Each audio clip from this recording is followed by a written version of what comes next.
So, 3 stories. Don't rub it too hard, you'll get a rasher. Enough is anus. And we'll have that one then. That one? Yeah. Right, well, do you believe in palm reading and stuff? No. Yes. Sorry, yes. Yeah, of course. Sorry, I forgot. Yes, of course we do. Mm-hmm. Right, well, there's a fella who, he used to do palm reading. Oh, yeah. But a lot of people, he found that when he went up to him in the street and said, do you want your palm reading? He was like, a lot of them were like, I'm a bit ashamed of my nails and stuff because they're a labourer or they're a cleaner or something like that. I know a lot of labourers are slightly embarrassed by their nails. Yeah. No, but... Yeah. So he found Look at my bloody hands, Reg. Well... That's that hod carrying. Did I ever tell you that? Did I ever tell you that I got picked at school to make tea and serve biscuits to old people because I've got good nails? No, go on. Is there any more to the story? Well, that's about it. I mean, we used to do, like, I think the head teacher must have been getting something, maybe getting his mum in there for free or something in this old people's home. So he offered the kids at the school, he said, right, all sit at your desk and put your hands on the table. And everyone did. And he walked past me and he said, not bad, not bad. And he said, you've got the afternoon off, you can go and serve biscuits and tea to the old people. What did you say? I said, all right then. Was that? Yeah. Good afternoon. But anyway, so these... Yeah, what did he do? He just sort of walked around and went, you all right, do you want bourbons or digest? I bet you get on with old people, wouldn't you? I'd love to see... Maybe especially the senile ones. Yeah, no, but I'd love to see you on VH1, just in a link.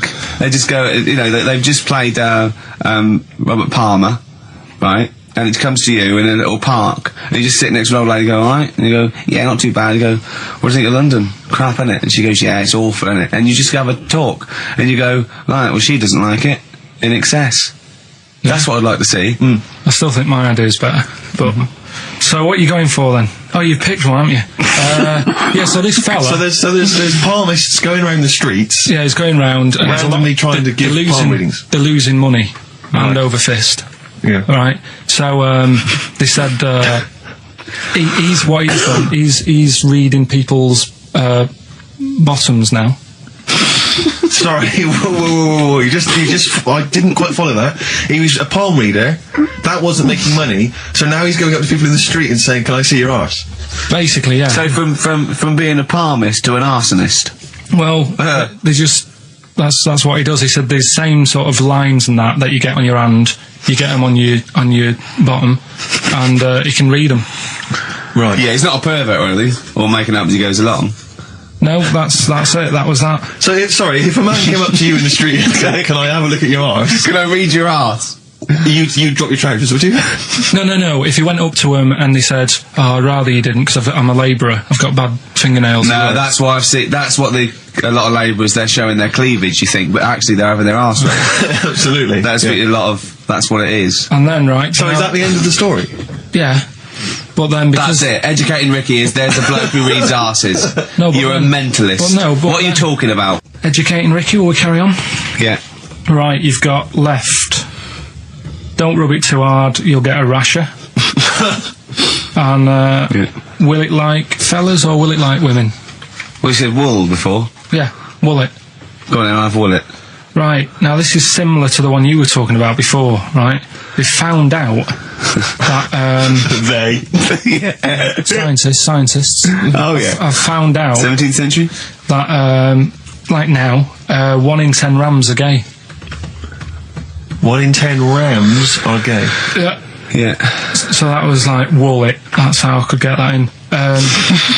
They got a load of gay and straight rams. Right. They worked out which were which first. They said, right, that bunch there is a gay bunch. They looked better. They just had more pride in their appearance. And the other ones, the straight ones. And then they gave them to this scientist and said, right, go on, do what you got to do. And they took the brains out of all of them. Just to check. And they did tests on the brain, and it worked out that they've got something smaller in the brain. The gay ones have got something in the brain that makes it smaller.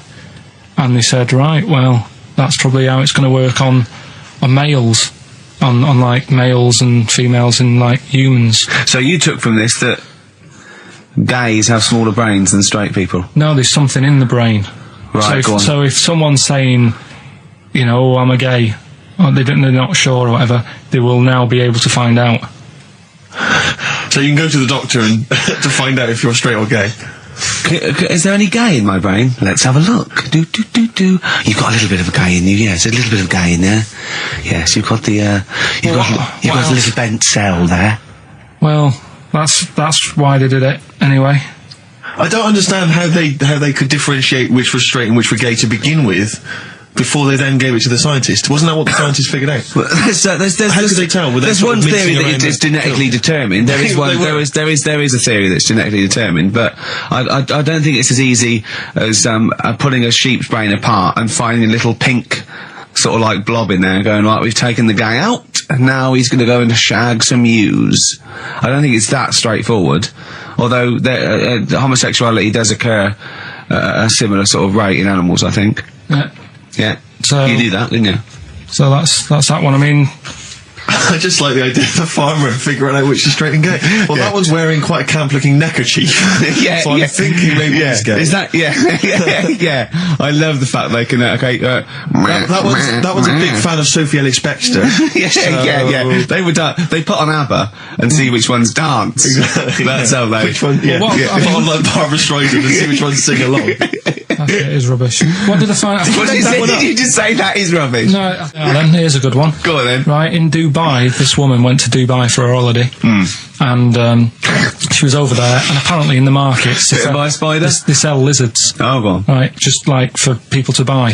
So she buys one, not knowing that you're not really meant to take him out of the country. Sure. Puts it in a bag. Yeah. As you do. What have you? And then she gets to the airport when she's going home. She's thinking, I can't really leave it in my bag. Yeah. So she puts it on her head. Wears a head? Wears it as a hat. She wore the lizard as a hat? Yeah.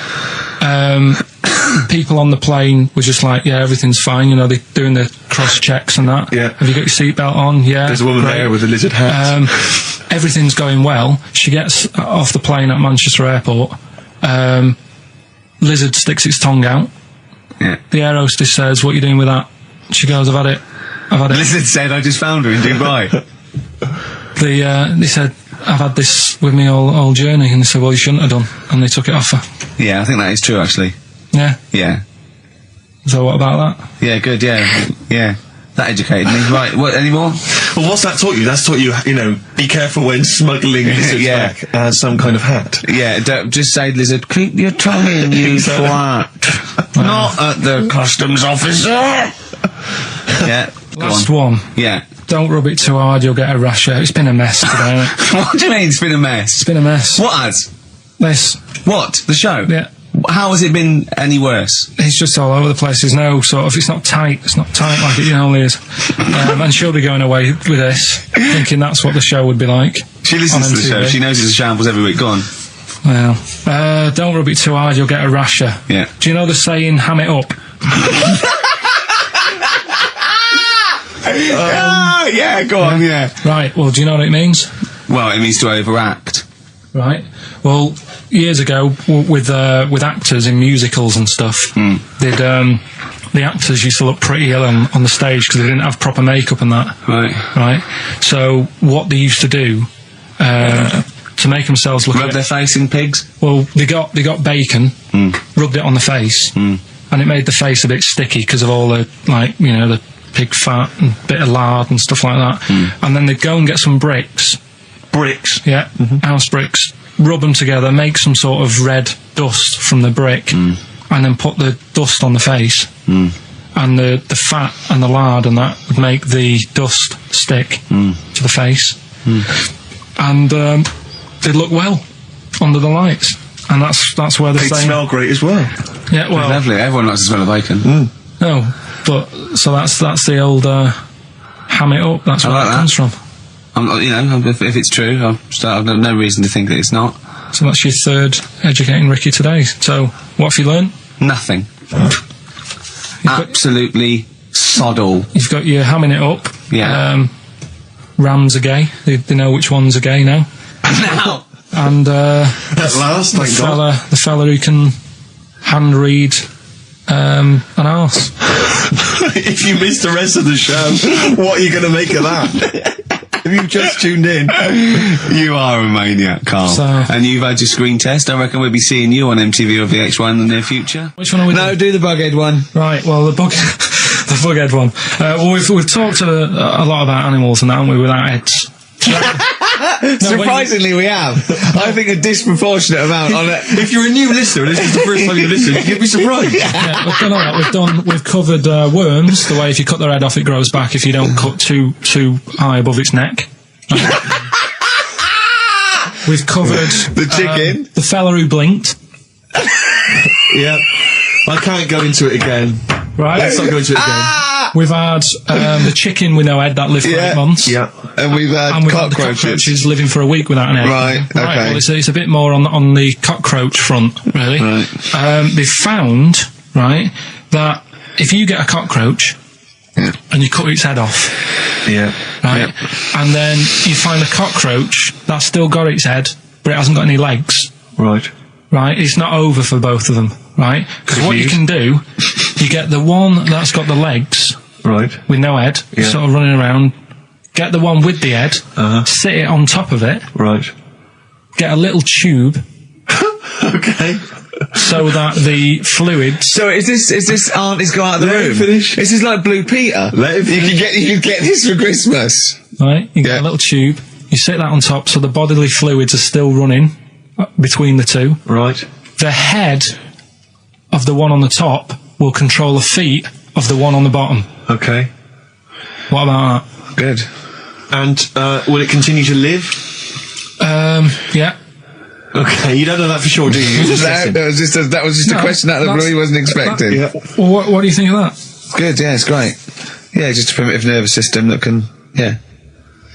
Did you expect us to be more impressed and excited by that? Did you fall off your chair when you read that? Did you literally topple off? Going, Did you "Whoa, look at think cartoon." you were going to be the Frankenstein of the insect world? Yeah. No, I just was thinking if they can do that, you know, With them, can they do it with them, humans? Because I also did a bit of research course on. you did. Did you come to the sort of conclusion that apart from the moral aspect of it, that the human was probably more complicated than? Yeah, but do you know what I mean? Things move on, don't they? Do you know what I mean? Science, Rick. You know, I had Binatone as a kid. Now they've got PlayStation 2, and the difference in 10 years. They is have amazing. found that if you lose your head, a cockroach can live normally on your body, but not the other way around. Your head on its cannot control its legs because it's Yeah. too complicated It's for too your confusing. brain. So, yeah. So listen, right? Okay. So, best educating Ricky of the year. Oh, Christ. What a cat toast. Yeah, let's do that then. Right. Victoria Plum. There's this woman, right? Yeah. This woman, she's reading Guinness Book of Records. Yeah. And she's flicking through. Yeah. And she notices that there's a world record for a cat, right, with 27 toes, right? So she reads it and she thinks, well, that's not right, because her cat's got 28. What do you mean a cat's got 28? Her cat's got 28 toes. So she was like, well, hang on a minute, mine should be in there. So there was I like, missed the very beginning of this. she was... Just looking through the Guinness Book of Records. Oh, sees a woman was looking through the Guinness Book of The woman Records. with the cat with 28 toes looking Right. through, and it said the record for the cat's toes was 27. She thought, hold on a minute, Ross McWhirter. My cat's got one more than that cat, so go on. Anyway, so she said, you know, the person doing the interview with her said, you know, is it happy? And she said, yeah, you know, it's great, and it's really good in the snow. Right. It gets through a lot of nail varnish. Well, you know, that's what it said, right? It said it's really good in the snow. So I just was thinking, I mean, that's it, really. That's not it. That's the end of that story. Right, Carl, sorry, go Another war fact. So Go you're on. saying it's rubbish, but look, you love that. Yeah. Right? Yeah, Second you're one. absolutely right. The first bomb that was dropped on Berlin, Yeah. it didn't kill a person, but it killed an elephant. I think that's true. That is true. Right. Yeah. Okay. And the last one. Is that all you know about that? See, that's interesting, isn't it? But that's enough. But no, it's not though. Because I mean, listen, most people want to go, oh, what was the elephant doing there? Did it land in a zoo? Was it a pet? Was it a lost elephant? Did they aim at the elephant? How did it kill it? Did Was it hit it on the Hitler's head? favourite elephant? yeah. Was it Hitler's favourite elephant? Did it then have one ball? Yeah. I mean, these are the things, you know, why didn't he catch it with his trunk? Did it have an effect on German morale? Yeah. Yeah. Oh, that elephant is kaput! Oh, Jumbo! I don't want to fight anymore. War, do you think of that then? Yeah. We've got one more bit left. Brilliant. One more fact. The French, right, when they were at war, David Sharma, I just imagine him just introduced it. It's amazing. Which war was this? it was still the World War... One or two. World War Go on, II. it's 50-50, go on. yeah. Right, World War II, what the French did, everyone needs a code. Everyone needs a code. Yep. A code when you're in the army. This is and a Disney song. that. And you know, to sort of give the go ahead if you want to go into battle and stuff. Okay. Right?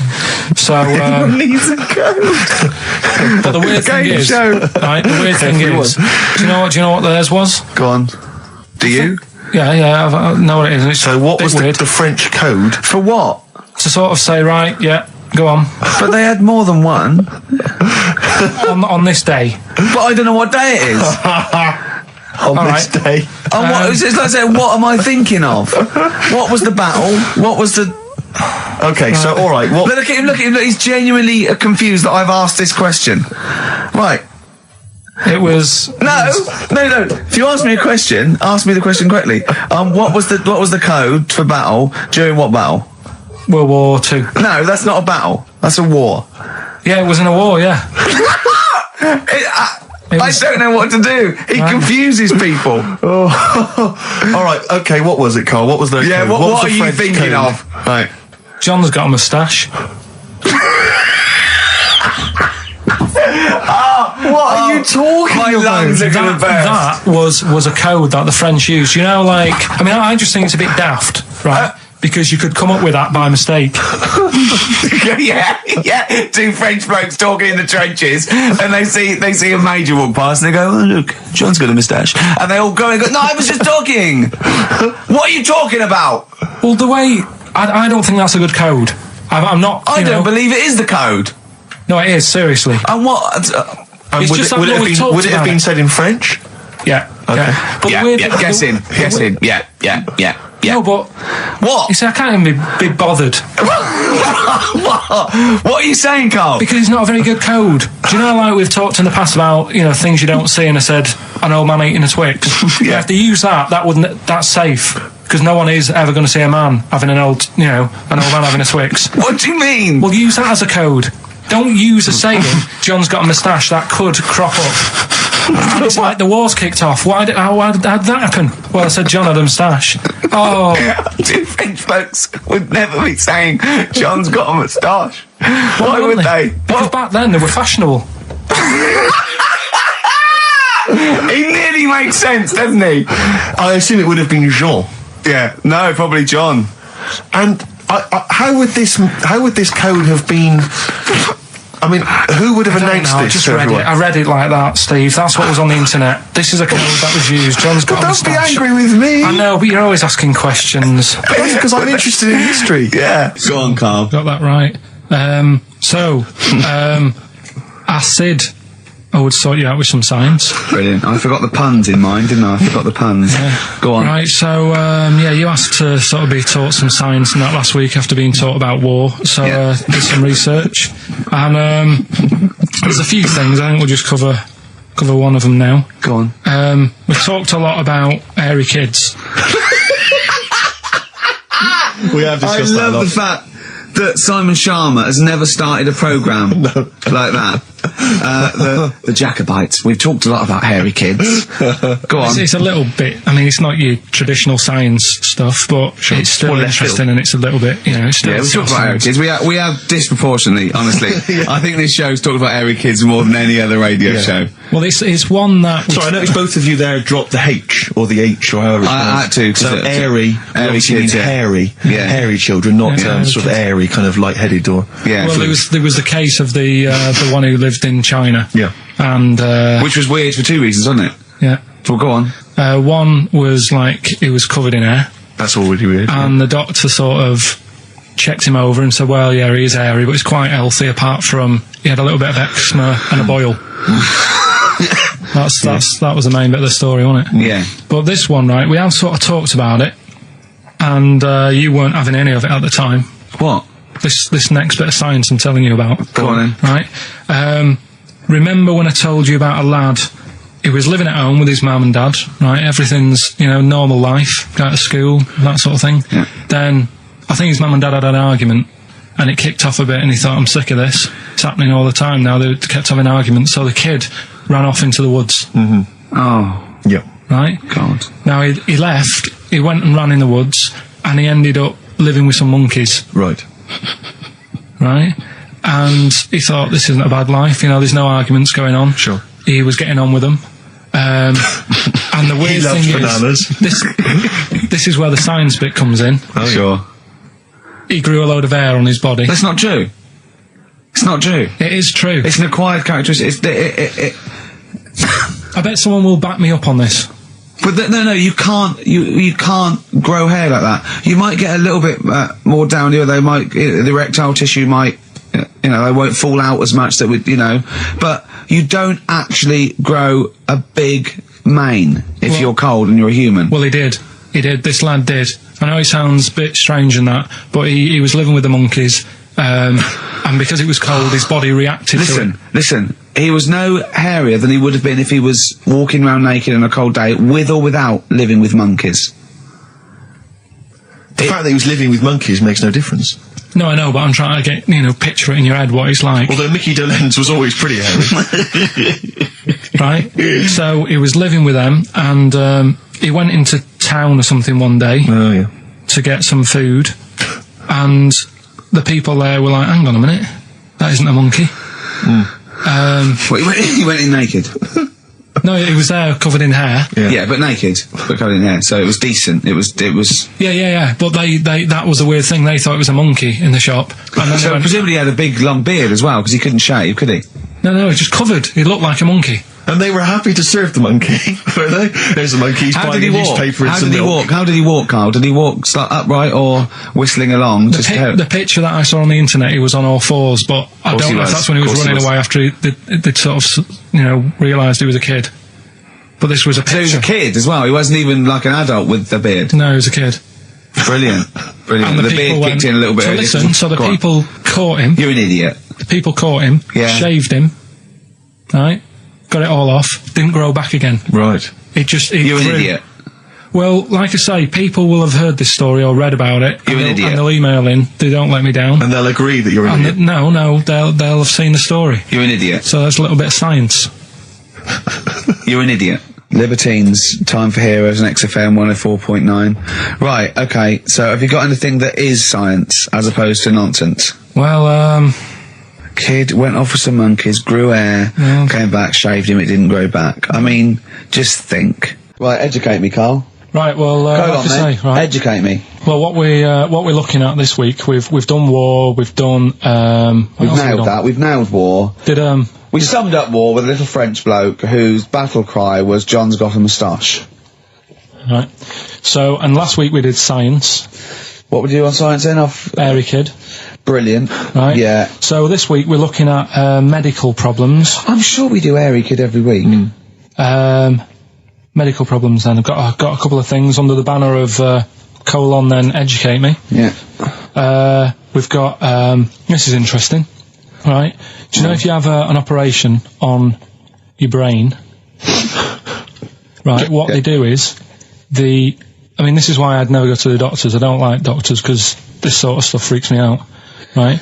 They can operate on your brain, and what they do is, they put you to sleep first, cut your brain case open. Your skull, yeah. The brain case. Yeah, yeah. And then wake you up and operate on you. So you sat there with your head open, Yeah. messing with your brain, and you don't feel anything. Well, there's no nerve endings, is there, in the brain? But still, it's not right, is it? Is it what you think they do it for fun? No, they go on, Reg, wake him up so he's all freaked out. Well, is it necessary that you're awake, do you think, or... Well, they need the brain active, don't they? Yeah, but it is when you're asleep, you're having mad dreams. I had a mad dream the other day. Go on. No, I might tell you about it later, but there's no sense to it. But, so your brain's... So is this conversation. Yeah, I mean, it'll turn out, I'll go, no, Carl, I was there, that wasn't a dream. Yeah. No, but... So, I mean, if I had an operation... On your brain, heaven forbid. Well, operation anywhere, I'd like to sort of think, well, I'll have an injection, I'll go asleep, but when I wake up, it'll all be sorted. Yeah. Yeah. The fact that... Your brain case is open. And they wake you up and you think, oh, is it all done? And they say, well, have a look in the mirror. And your brain... See, I don't think they do that. I don't think they try and frighten you when you're doing an operation. Yeah, I don't think that you go about your business and they sort of follow you around, dabbling. Yeah. No, but it's almost like they are having a bit of a laugh with you. Right, well, I'd just like to say now that they don't. Anyone who's going in for an operation on their head, do not ever listen to anything But Carl says. why have you got to be awake? Because you'll be bored anyway, you'll be sat there. Well, they give you a telephone directory, look, and they say, look how many Macs are in there. That's the Scottish telephone directory. And, you know, time flies when you're counting that sort of thing. No, but do you know, like, when you... What are you telling me? What are you I'm just asking saying me? how weird it is. It's weird, isn't it? It's like, do you know when you go for a haircut, right? It's a bit embarrassing. Well, I don't anymore, but... When you go for a haircut, it used to be... When you go for a haircut? It used to be a bit embarrassing when, like, they'd wet your hair and they'd make you have that sort of Hitler cut because your hair's wet, and I used to hate it, and I think, do you have to do that? Do you know what I mean? You know It's what I mean? similar. It's very similar to open skull No, surgery. what I'm saying is, it's almost like barbers like to do that to make you look daft and feel daft for a bit, and there's women coming in and out, and you're sat there with a daft haircut. Yeah. And this is what that reminds me of. Do you think they do it in a shop window, this brain operation? I'm just saying, it's a bit weird. Why are we doing it in John Lewis's? Just so more people I love the idea that that's what doctors are doing. Let's make this guy look a bit stupid. Yeah. Open his brain Look case. at the twatty look with his brain out of his head. Take a Polaroid, Reg. Take a Polaroid. Look at him. Look at his face. Right, clock his face when I give him the mirror. Get this on camera. Put this fake nose and glasses Sorry, did you teach me something then? Was that I educational? taught you that your brain case can be open with you're awake, and you just sat there sort of letting them get on with it. Brilliant, I've learned that. I'll never forget that. Right, go on. Anything else? You'll love... let's play a song, because the next one is amazing. What, even more amazing than that? Yeah. Play a song? Yeah, bit of Bowie? No email still, by the way. No, I don't think it's working. It's not working today. Lady so Stardust. we'll have to do a phone-in for Rockbusters. Off the Ziggy Stardust album. Alright. So, we'll move on to this next one, right, which is brilliant. Go on. Dead short story, so... Right, old woman, about 70 years old. Yeah. She's normally fit and healthy and stuff, nothing wrong with her, she's having a good life. And one day, she goes for a check to the doctors, just to check herself out, 'cause she's getting on a bit. Yeah. Says, take your clothes off and that. So she does, and checks her out, says, yeah, you're looking good, turn round. He said, oh, God. He said, you got a tumour on your buttock. Right? So she goes, oh, what, can you do anything to sort it out? So they go, yeah, we could book you in for an operation, it's best if we remove this. Books are in for an operation. Operation day comes, strip her down and that. They're all stood round, the doctors. Start to operate. It only turns out it's a pork chop that she sat on 5 years earlier, and it had stuck to her buttock. Right, Carl. I can forward you... I'm not... Right, no, listen, serious. Right, okay, Carl, I'm telling you now, I'm leaving. I'm never doing this show again. No, I'm serious, honestly. You're talking... I've never had such... You are... Play a record. I can't believe it. What do you mean you can't believe it? Stop the record. Right, okay, right, what do you mean you couldn't believe it? No, when I read it, I said, I've got to tell Ricky This that. woman had a pork chop stuck to her arse for 5 years, you mental case. Of course she didn't. Doves, caught by the river. People are going to think you're thick, Carl. Well, they can think what they want, because if they do their own research, they'll probably find the story.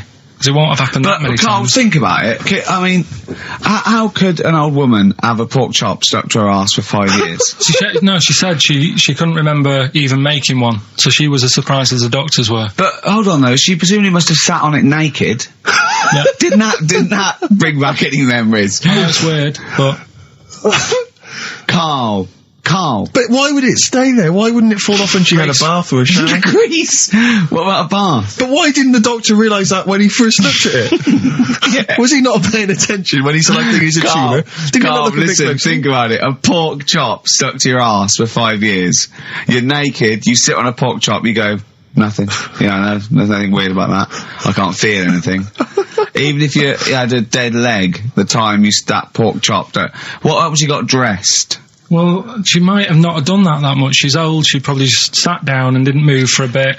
And over time, it's stuck. And then What do you mean over time it's stuck? Do you think the longer something there, the more it stays there?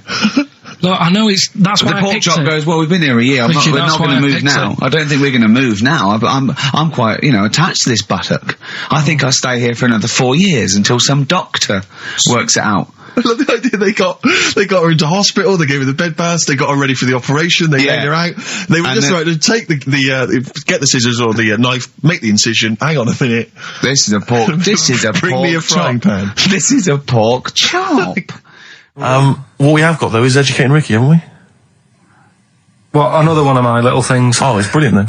So how long's this going to last before you want to get ditched this? Well, we'll see, a couple of weeks.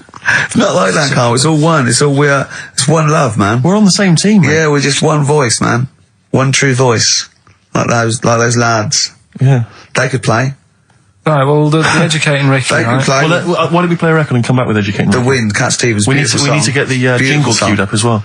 Yeah, I'll get the jingle queued up, No, yeah. I haven't got Neil Young lined up yet. No, not you, young Cat Stevens. I gave it to you. I know, we're not playing that yet. Can we just play a record? No, This I is just told you sounding to. rubbish. Well, I This is told you awful. to. See, so why aren't you playing the record I told you to play? Because we've just had something chilled, right, from Tupac. Let's lift it up a bit now with a little bit of blur.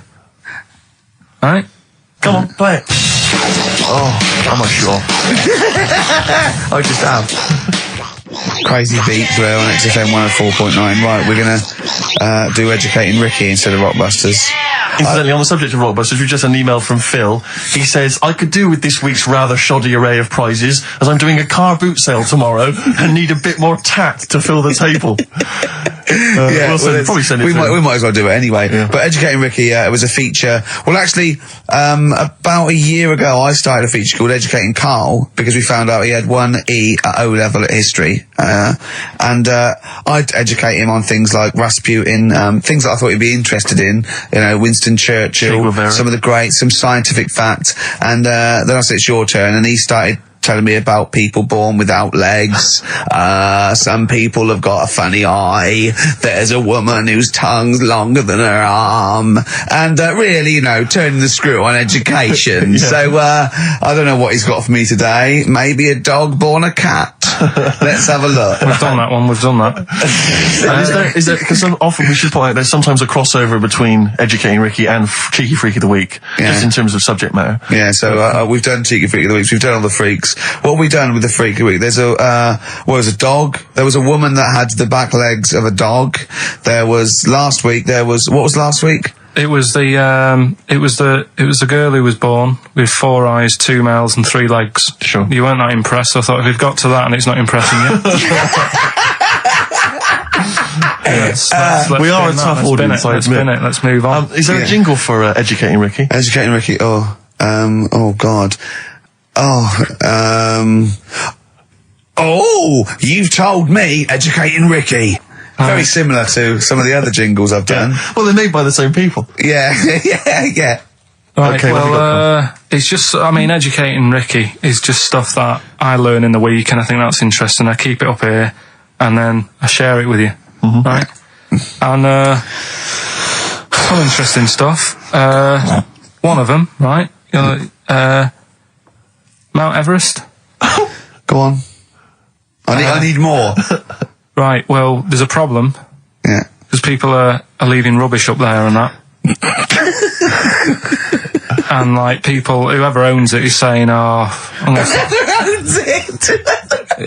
he's saying, forget this, they're leaving a mess and all that. But do you know why it's called Mount Sorry, Everest? what was that? That's one, is it? That's one. There's rubbish on Mount Everest. No, How many people go up there? Are we talking about people dumping old tellies and washing machines? Who's fed up? The Yeti? What are you talking about? No, that isn't what I'm educating you. I'm just telling, this is part of the story, I'm just telling you. It's just a bit of context for you. Like they're leaving loads of rubbish up there. Well, they're not leaving loads of rubbish up there, are they? No, they are. They apparently Not like right prams and washing machines and seagulls flying everywhere. I don't know. Anyway, I don't know. But anyway, do you know why it's called that? You know why it's called Mount Everest? why it's called Mount Everest? I know the mount bit. It's because it's a large mount, and if you climb it, by the time you get to the top, you need to have a rest. And that isn't the educating bit. I'm just telling It's you. not true. Well, we'll leave that. Well, no, Carl, in the name of everything holy, do you think that anyone named it because you have to have a rest when you've climbed it? Well, we'll see. You'll see what people say on email. But Well, it's definitely not. But anyway, that's one thing that I kind of thought, that's interesting. I'll remember that. I'll teach Ricky that, so you've learnt that. Right, now, are you familiar with this thing that they can do if you're dead, right? No, not if you're dead. It's like if you're ill and you know you're going to die, right? I don't know what this is anymore. Extraordinary. Have a rest. Extraordinary. Himalayas. Himalaya. What? Listen, this is an interesting fact. Come on. If you're ill but you know you're going to die, Yeah, you can have this thing done in Detroit where you get put in a fridge, right? and if they work out, you know, what's wrong with you in 20 years' time, they go, right, that fella is in the fridge, he had that, we can sort it, let's get him out, and they sort you out. Yeah. Is this the first time you've come across this idea? Yeah, I read it the other day, I didn't know You've about never it. heard of this before? It's called Cryogenically preserved. Good, innit? They put you at sort of like sub-zero temperatures, so stop all cellular activity. So do you stop aging at that point? Yeah.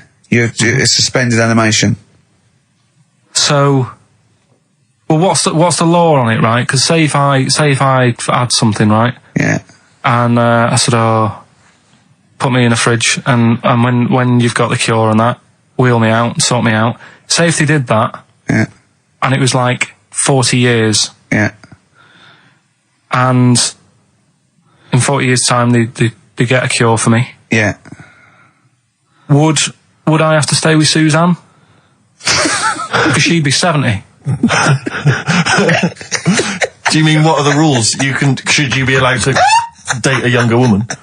Well, it's not fair, is it? It's like good news, we sorted you out, but... I don't think she'd mind. I reckon she'd have the best 40 years of her life. Yeah.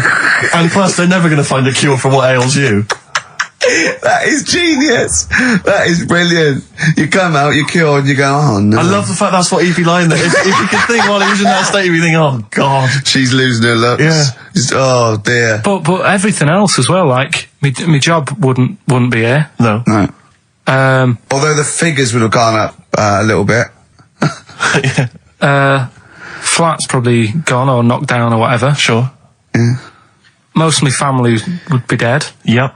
So what's the point? What? How do you know about it? Who's done it? Well, famously, Walt Disney, apparently. I mean, Walt Disney actually did die, but had his body preserved so that should they one day be able to bring back people from the dead, they need Walt Disney. Hang on, who do we have? But with him, nothing is going to change, because when he comes out, Mickey Mouse will still look the same. Sure. Unplug and all that. Play a record. I don't know where your mind is. Play a record. It's brilliant. You just say words. It's have a rest.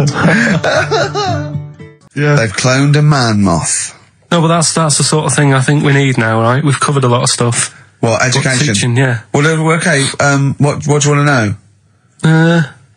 Don't know. Have you got something? Can you educate us on anything? I've been reading bits So and could we bobs. bring back just for one night only, educating Ricky? Oh, I'm excited. Yeah. Do you think it warrants that?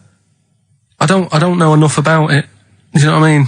About what? It sounds perfect. Play the jingle.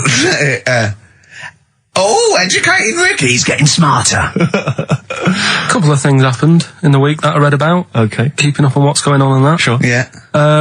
One was about that Galileo fella. Okay. Was it about 1636? Was it? I think it might have been not earlier. bad. Go on. Did some stuff with light and that. Yeah, he did lots of physical experiments, yeah. Is that it then, Carl? Is it? He did some stuff with light and that. What did he do with light? What was that? Well, I think he invented the first Telescope. Yeah, telescope. So I think it's a particular lens though, and he did experiments where he dropped famously two different weighted balls from Pisa, and they hit the ground at the same time, showing that doesn't matter, the weight doesn't matter, air resistance does, and stuff like that. I think he probably explained it a bit better than that. Yeah, but I'm talking to Karl. Sure. Did they need to know He's stuff? just thinking about pizza. Yeah. Did they need to know stuff like that back then? What do you mean, did they need to know stuff like that? It's just... There weren't people going around going, I've got to drop these two things off the bleeding tower of pizza. I just don't know which one's going to land first. Yeah, I need to know. Why do you need to know Bring me that? Galileo. Yeah. It's for a bet. Yeah. No, but if I was knocking about then, I'd be like, stop messing with that. We need a telly. Or, you know what I mean? I bet he thinks the Flintstones is real. I know. That'd be brilliant. That's what I'd do if I was a caveman. I'd make a telly out of rock. Yeah. And a pelican And a as car a that I cement just mixer. ran along the road with. Yeah, exactly. Yeah, we need a car. Yeah. Well, we haven't really got the internal combustion engine. Can you stick your feet through the bottom? Yeah, just get me a car, for Christ's sake. Anyway, so I learned that. And Yeah. then, What? He learned his name. Yeah. Other people I learned the Brilliant. name of this week. Oh, if a chimp could watch telly. Go on, Karl, go on. and there was also a fella in the week who said, that women shouldn't be wearing trousers. Why? Because they don't look good in them. Right, and who was this man and from what era did he- French fella. Last week. Did he mean walk around naked? He just said, women should wear skirts rather than trousers because no woman looks good in a pair of pants. Right. How old was he? Just probably about 67. Uh-huh. About that, 67, 68. Yeah, yeah. Wasn't happy with that. What do you think? What do you think about that? It's rubbish. Yeah. These are the only things that have caught your eye over the last couple of weeks. This is the entire news. Galileo did something with light. A French fella said women shouldn't wear trousers. See, that to me wouldn't pass as education. It's not education. I don't know where you could ever use that. I don't know when that would ever be applicable to life. I just like reading stuff that sort of reminds me of. Do you know what I mean? If I read it and it gets me thinking, I think that's a good little piece. But I mean, but surely can't you just sort of like sit near something that vibrates to keep your brain going, or shake your head every now and again? I mean, what does this do? You mean it makes you start using your brain? But what aspect of a Frenchman said women shouldn't wear trousers got your mind working? What questions were you Because I asking? thought after that? that's a bit daft, isn't it? Right? Yeah. Okay, I it was ends there thinking- with me. There's nothing else. There's nowhere else for me to go on that. He closes Your the mind's gate. still whirring. Yeah, go on. What did you think? Let's go through this. Oh, I wish we could download his I know, thoughts. I know. Just watch it. Yeah. Wouldn't it be great, like a DVD? Like a cartoon. Imagine that extra footage on the Office DVD. Yeah, Carl's brain. That would be With a commentary. amazing. Oh, with What I a mean is- commentary. Go on. Women wearing trousers and that, right? On the estate that I grew up in, Yeah. on right? There was a woman about 4 houses down, right? Right. Rough. She's the She one. was, or the estate. She was, right? Yeah. She's the one whose kid took a horse into her house. Yes. Right. Right. Now, we won't go over that again. No. If you're a new listener, I think we covered. I think they get That's the all you idea, need to don't know. they? Right. Yeah. Now, she used to wear leggings. Now, they're a bad idea. They are a terrible idea. I agree with you there, Carl. If you're a lady of What the colour? normo persuasion, Were they pink? No, they were sort of black, but with all bits on them. Oh, right. You know what I mean? What, toast and Just horse bits. droppings. Yeah, go on, yeah. And she used to, she's quite a big woman. sure. Pauline Quirk, I think Yeah, we described her as. Look like a light bulb, which It was is those bending kind of over in women that are leggings. attracted to leggings.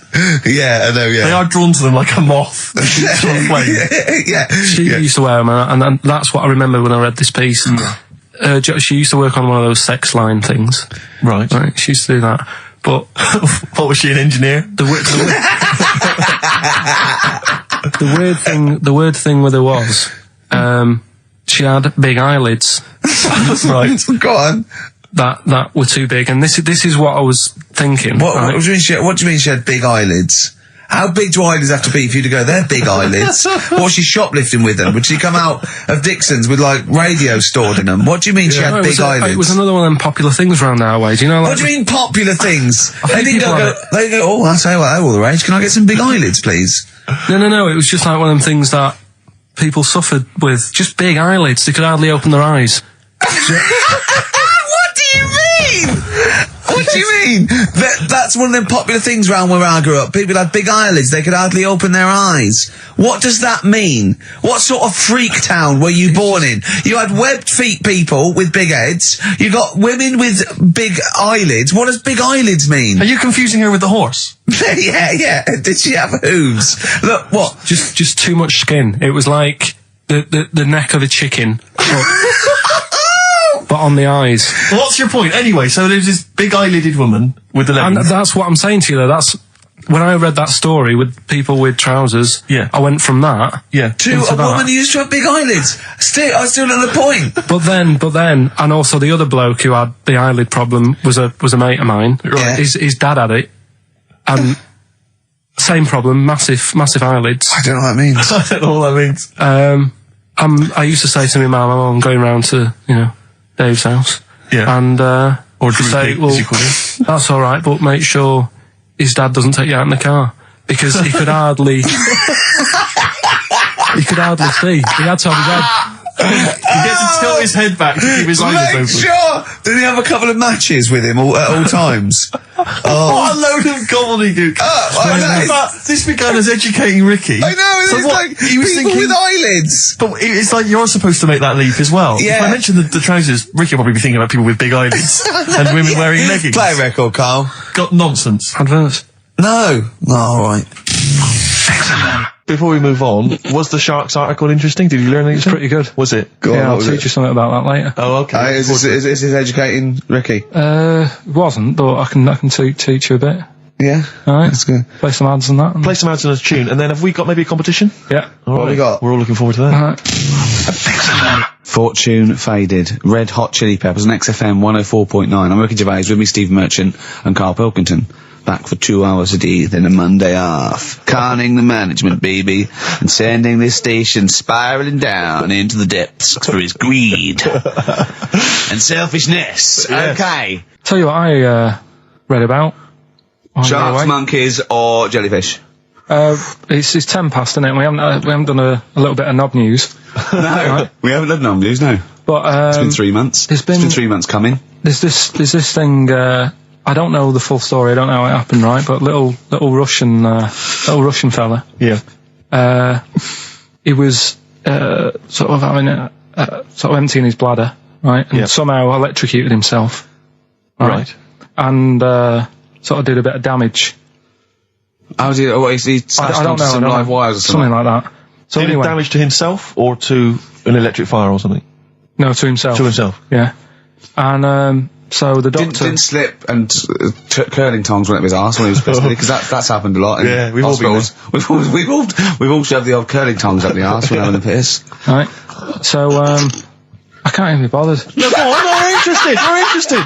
Come on, we're interested. Don't You give up. can't be bothered. You get Mondays off. Do some work. Right. So anyway, so the doctor says, "Oh, it's not looking good. We'll have to take that off." What? I was like, Novectomy. Yeah. Really? But the funny thing is, right? Nothing funny about that. They've done. You're doing me head in. You're doing me Just head in tell the today. story. Just doing me head in. Oh, you can chill out on Monday. I've only got 15 minutes, but I'm going to talk to you every Saturday. I'm going to get the money's worth out of this, because you get Mondays off, and I can't bear the fact someone getting away with something like that, because it's terrible. So you're going to stick this out, or you're going to have to work Mondays. So take it on the chin, right? Okay. Just finish the story. Yes. I command you. Just do it. Anyway, so they said, he said, will you be able to sort me a little knob out? A prosthetic Right? No, cock, yeah.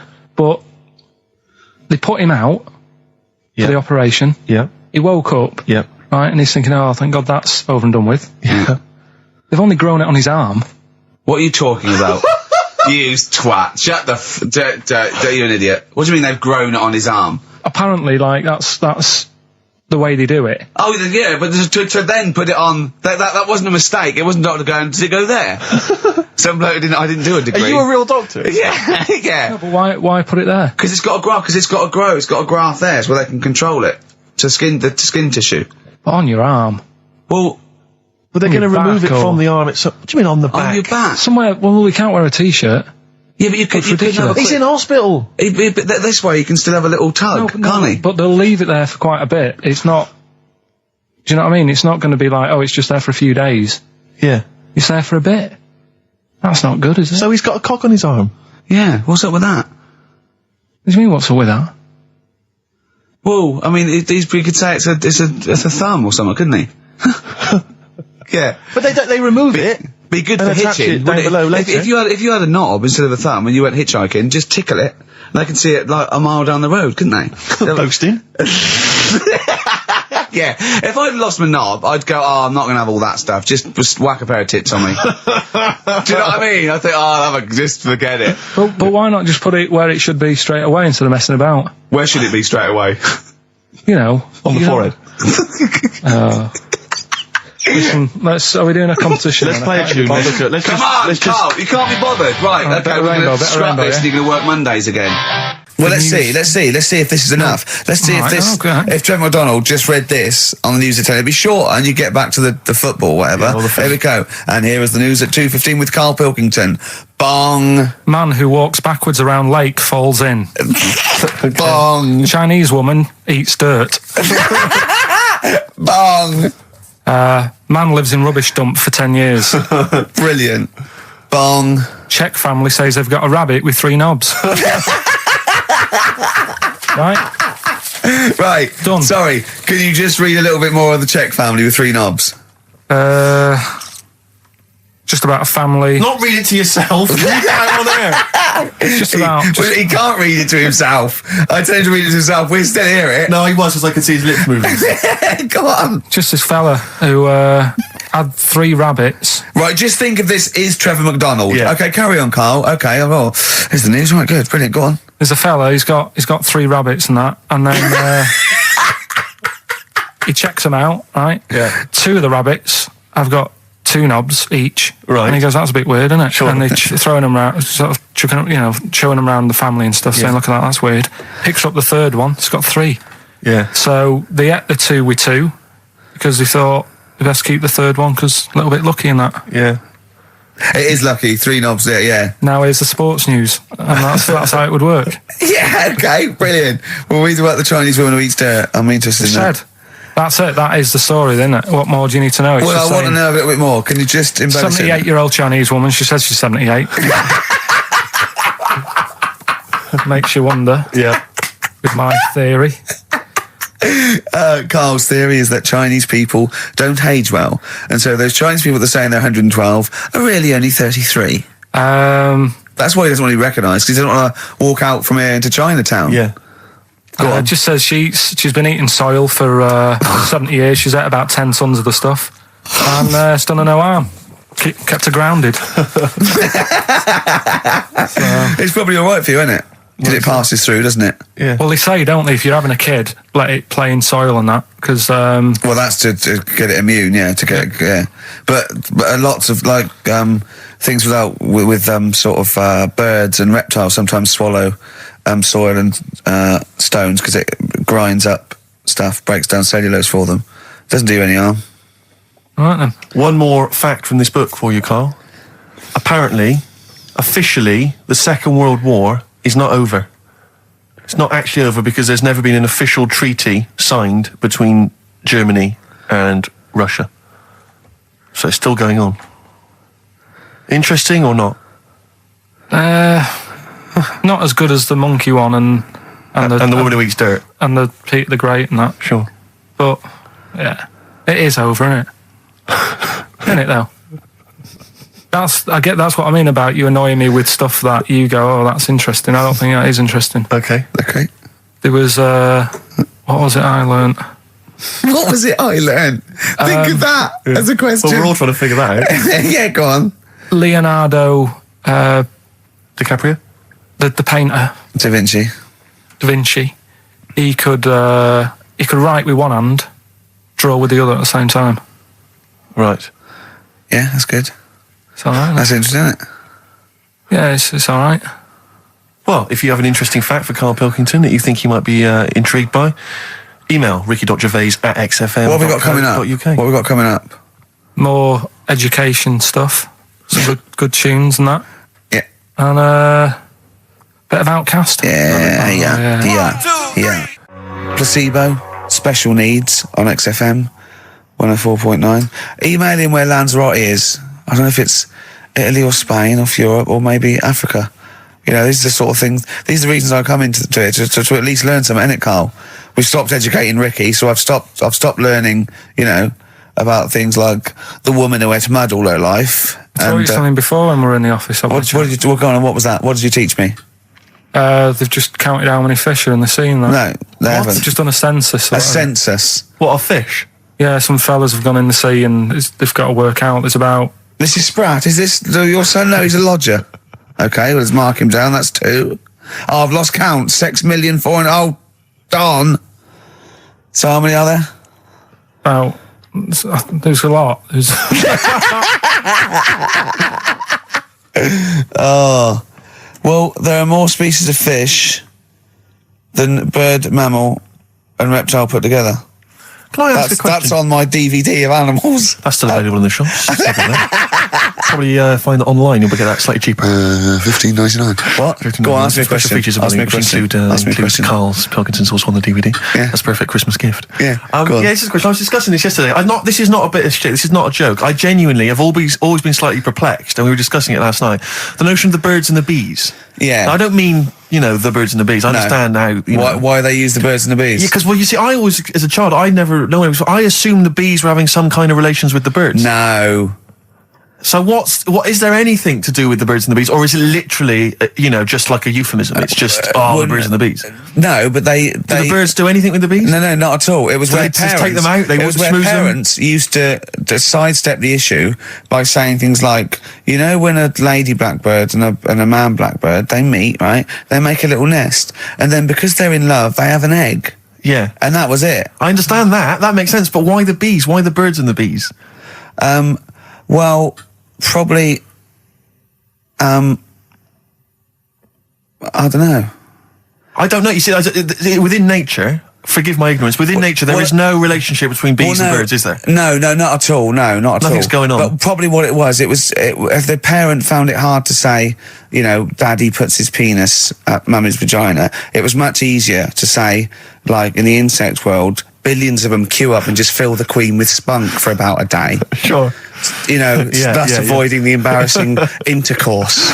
Exactly. That's what I think, Carl. What do you think? Were you taught about the birds and the bees? Did anyone bring that up with you? No, it was just in that class, wasn't it? When they put a video on. That's what we had. No, we had a film. And they just said, I watched that. And then... what film, though? Basic Instinct? It was just like, two people. And all sat around the telly and watched it. One girl fainted. And they said, right, that's that. Next week, prisms or whatever. And did it teach you everything you needed to know? Well, how much do you need to know? Yeah, true. No, true. Except one kid in my class still thought a baby came out of an arse. Afterwards, he didn't understand. I think what they should have shown on those videos is technique as much as anything. Yeah, I suppose so. Because it was largely just instructional. Wooing. Wooing. What it didn't tell you was how to get into a position where this might be of some interest. That should have been the first 4 weeks of the course. Yeah, well, obviously that baby who had the kid who had a baby. What was going on there, Carl? That was weird. Did you see that? Yeah, that was going to be your favourite programme, wasn't it? Yeah, it wasn't that good in the end. Why? You told us about this story ages ago, didn't you? Ages ago. I told you about a year ago about a baby that had a baby. Yeah, it's a bit different, the baby that had a baby, isn't it? Whereas a Siamese twin with a breech actually just, developed inside him for, it wasn't even developing. It was a twin stillborn that just was enveloped in the other one's body. So it's a little bit different to a baby what had a baby, isn't it? Yeah. Actually disappointed he was. Do you know what he said to me? He went, well, I thought it was going to come out. And go, oh, bloody hell, I'm 7. What a waste of my life. Like he'd been in there going, oh, hello? Hello? 7? Idiot. Yeah, a bit disappointing. But there was a programme on after that, right? At 10 o'clock on Discovery, and I haven't got Discovery. Oh, it was about...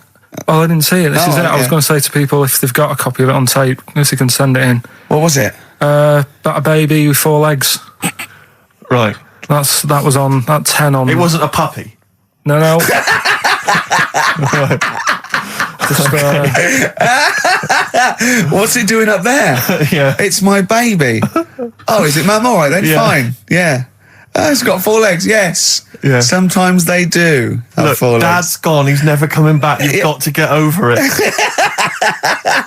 so if anyone's It's got not a baby. that, send it in. Oh, Right, dear. okay, Send it in. good. So you want a tape with a baby with 4 legs. You're going to be disappointed again. It's not going to be like a baby with 4 legs who's running up the curtains. You know what I mean? It's not going to be that. It's probably going to be 2 legs and then 2 sort of like floppy appendages. You know what I mean? They're not going to be brilliant. It's not going to be like Jake the Peg. You're going to be disappointed. Apparently Lanzarote is one of the Canary Islands. Oh, is it? Although we've also been told it's part of Spain. Right. I don't know Yeah. who to believe. I don't know who to believe either. That puts me back because I knew it was either one of them. Yeah. Yeah, I just What about it? Pilot knows, doesn't he? Pilot knows where he's going. I thought so, yeah. Doesn't matter then. Right, we're playing J-Hawks. Let's play it. Love it. Got bored with that conversation, did you? Letter to Hermione, David Bowie. Well, we've had the most convincing answer that it's about 290,000 actual words, but possibly 3 million in our vocabulary, using all jargon and scientific stuff and all that. Sure. 290,000. Still a lot, isn't it? It is a lot. We know so little, don't we? Apparently the average person has about 20,000 words in Oh, their is it? vocabulary Right. and uses maybe 2,000 a week. Really? Yeah. Carl, obviously, slightly bringing that average down. Carl, what do you think of that? Single figures. Doesn't matter, get by. Why have you got to use longer words messing about and that? I told you. That word about old, anti-dipuian or something. Just say old. That's a bit old, isn't it? That's a bit anti-dipuian and that. What's the point? Yeah. Get to the point. Sure. Busy.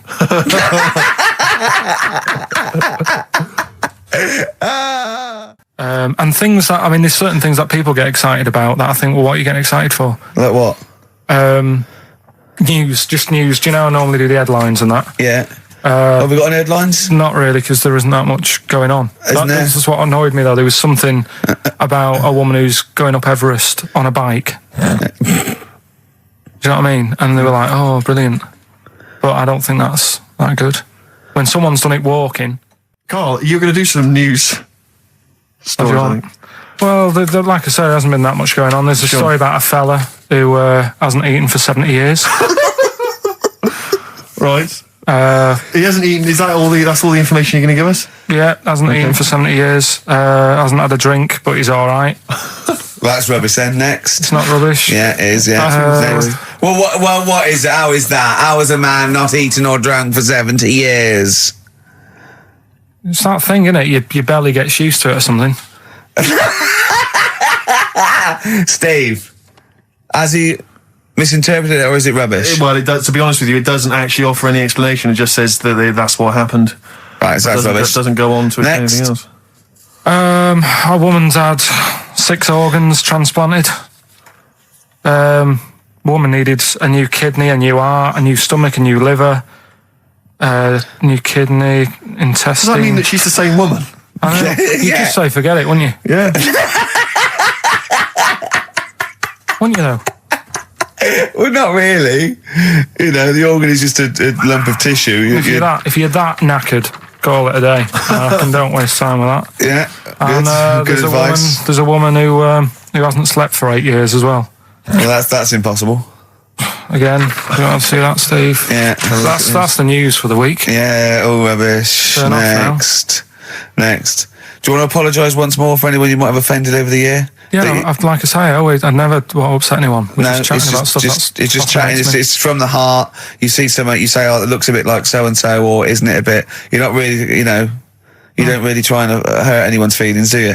But I think most people know that. And I mean, I've got to apologise for laughing at anything you say. I actually can't help it. Again, it's not vindictive, but when Karl comes out with some of the things he says, it's impossible for me not to laugh or react. So, have a Merry Christmas, everyone. Well, before that, Rick, is there some final for the year monkey news? Tell you what, let's play a good song. Okay. Right, we'll have a bit of monkey news, and then that's it. A bit of Amy Mann, then. Perfect. Brilliant, this one. Coldplay, Speed of Sound. Steve, I know you like an insight to my musical taste, Always. but that's my favourite Coldplay track of all time. I just thought I'd Just throw that in. Not a fan of clocks? No, I think I've overplayed Parachutes a little bit, and but that's my favourite one. Like it. I'm afraid to say I'm a bit of a philistine when it comes to Coldplay. That sounds the same as all the other ones. I'm sorry to say. Oh, you'll have to meet these boys one day. Yeah, and well, I'll tell them to their face. I don't care. A little bit rock and roll. I don't care. Well, I'm Ricky Gervais. That little funny little Wurzel type voice over there is Stephen Merchant, and with us our producer Karl Pilkington. All right.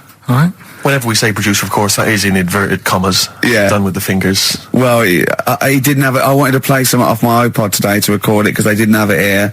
It's a great track called Anthony and the Johnsons. He didn't even have the lead. He went, right, it's difficult. And he went, is it any good? I went, yeah, it's really good. He went, well, why haven't we got it here already then? Oh, that's the paradigm, is it? If XFM hasn't got it, it's no good. Four Non-Blondes doing well, is it? That's still in the cupboard, is it? Unbelievable. We're a little bit annoyed today, aren't we, actually? I'm really annoyed. Yeah. All that stuff we did last week, that Landauer sent us some sparkling wine, and we thought, right, you shamelessly plugged it. Yeah. How many times you mentioned it? I About must have 20 mentioned it about times? 20 times. Well, the finale was hitting Karl on the head with a cork. That's on the website, by the way. Okay. RickyGervais.com. Go there and see Karl being hit in the head with a cork, right? Yeah. We said, look, send us free stuff, we'll talk about it. Nothing. The cupboard literally is nothing. empty. The cupboard is bare.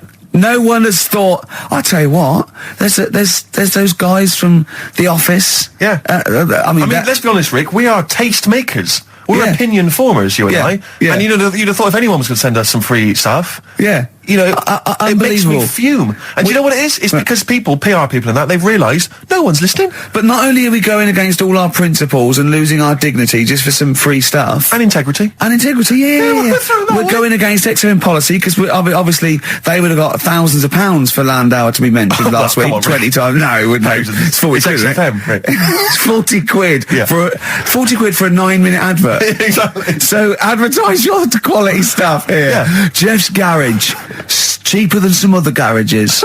Anyway, actually, if Did there we is play an advert once for a tattoo parlour? Yes! Do you remember that? I'm sure we played an advert for a tattoo parlour. What tattoo parlour can afford to advertise on a radio station? Unless it's a tin pot one like this. Oh, God! Oh, got some good music today, though, Steve. Oh, really? I hope so. I'll be the judge of that. Go on, Yeah, what have you got? AC/DC. Oh, Have you got a bit of bare skin? You need colouring in? Come along to Ron's Bike Shop and Tattoo Parlour. He'll write Mum on your hand and give your Harley a tune-up while you wait. I can't believe no one wants to advertise with us. and that only costs, what, 20 quid? Yeah. And they play that I mean, endlessly. I turned down millions of pounds to do adverts because I think it's beneath me. And I thought last week I'll give it a little bit back. I'll excite all these people who want to get it. Nothing. All I'm thinking is, Steve, either our cachet's gone down, no one wants us anymore, right? Which is impossible, surely. I would have thought so. Or we're on a tin pot station that no one listens to. Now, Ding! Correct answer. Correct answer.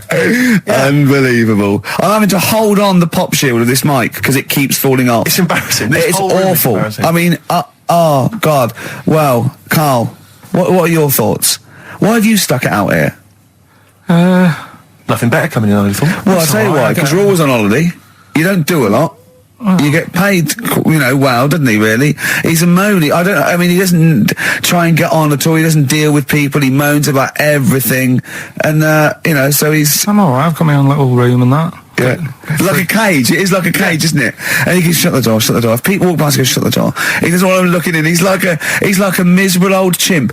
We noticed today how much he's simian, isn't It's he? very strange, actually. We maybe should try and get a picture on the website because Karl's arms are particularly chimp-like. It's very, very strange. Because he's got that he's got long downy hair. It's And not the like... long extended knuckles. Yeah, and his totally round face that sort of the chin goes back and the dome of his cranium. I think, quite seriously, I know we sort of share about 98.5% of our genetic material with bonobos and chimpanzees, but I think he's got a little bit more. Yeah. I honestly think he's a little bit of a throwback. Just his line, they just kept to this sort of really the ugliest one in the cave and the tree, and he really didn't come out of it. I'm not saying you are, I don't think you are. Yeah, you're chimp-like. No, it does annoy me.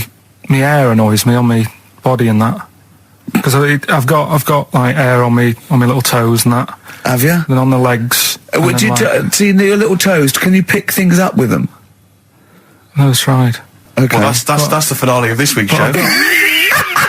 We're going to see if he can play a record and put the fader up From a tyre, while swinging in on a tyre. just using his hairy toes. Yeah. I've sort of got hair all the way, but then it just runs out where it should be. On the I top of your know, head. Top of my yeah. head. It's just- And is this part of the reason why you're always uncomfortable about, being nude or around naked people? Is that partly the reason, do you think, because you look so grotesque?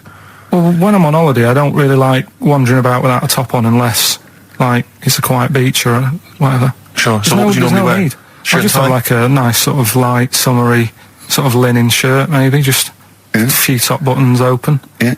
But I don't like the naked body. Isn't that nice anyway, is it? You know what I mean? Whatever it is, if you're a cat and you're shaved, you don't look that nice. You know what I mean? But with I hair think on you'll it- find a cat is naked even with its fur on. Cats don't wear clothes. No, but what I mean is a bald cat isn't that good. You know, it does me head in that I'm bald. I'm not. I wish if I could have hair, it would be nice. But that's life. Would you isn't it? prefer animals to wear clothes like Mickey Mouse does? Or Goofy? You know that I don't like nudist and all that. We've done it. But don't you think sometimes you could sort of like maybe fancify a little bit, like if there was such a thing as an ape salon, and there isn't, Carl. There isn't, right? Would you give a orangutan a trim, maybe sort of his hair? Because some of those look like they're going bald, but they've got a comb over, They don't should they? just have a shave. When it's like that. That's what I did. Just take it back. And the underarms as well. Yeah, they've really got a lot of underarm hair. Even the women ones. Really? Yeah. That's disgusting. I know. I don't know. I don't even know why they breed. I don't know how they get they laid, some of those horrible old hairy ginger orangutans. Yeah, they are particularly grim, some of those. I know, yeah. The big ones. I know. Ginger yeah. ones. Yeah. They can't be happy, can they? What is that? Where did that happen, the ginger thing? Why do people give them, like, hard time and that? Well, you just gave them a hard time then, so why did you do it? You were just buying in, were you, to people do sort of give... I don't understand why, but ginger people get quite a bit of stick, and I've never understood it. No, well, it's just, I don't know why. I They don't do, know. though, don't they? I don't know. It might be historical. It might have been because I'm sure they don't everywhere in the world. I'm sure it's probably. No, they are. They're always... I've said to you about even, like, ginger cats are always fat, because they're sort of sick of it, probably. Wait. What do you mean? Ginger cats, what do you mean? Well, when you see a ginger cat... They've been eating, like, because Yeah, they're they'd be upset. fed up and They've been that. bullied. You and never things. see, like, a thin, happy ginger cat running about. It's always overweight and looking a bit fed up. It's just a good point, isn't it? I wouldn't say it's a good point, Carl. It's a point. So last week the Chinese don't age well. Now anything ginger, including cats, Yeah. are sick of it. No, but I'm just saying... Are I you don't- ginger? Would you like to take issue with any of Carl's points? 83 I know a few XFM is the ginger- text. You can text us. Maybe you've seen a thin ginger cat. I'm not having a go, though. That's what I'm saying. I'm just saying it's weird how people give them a hard time. And it's if I could have hair, I'd go for ginger hair rather than being bald. Really?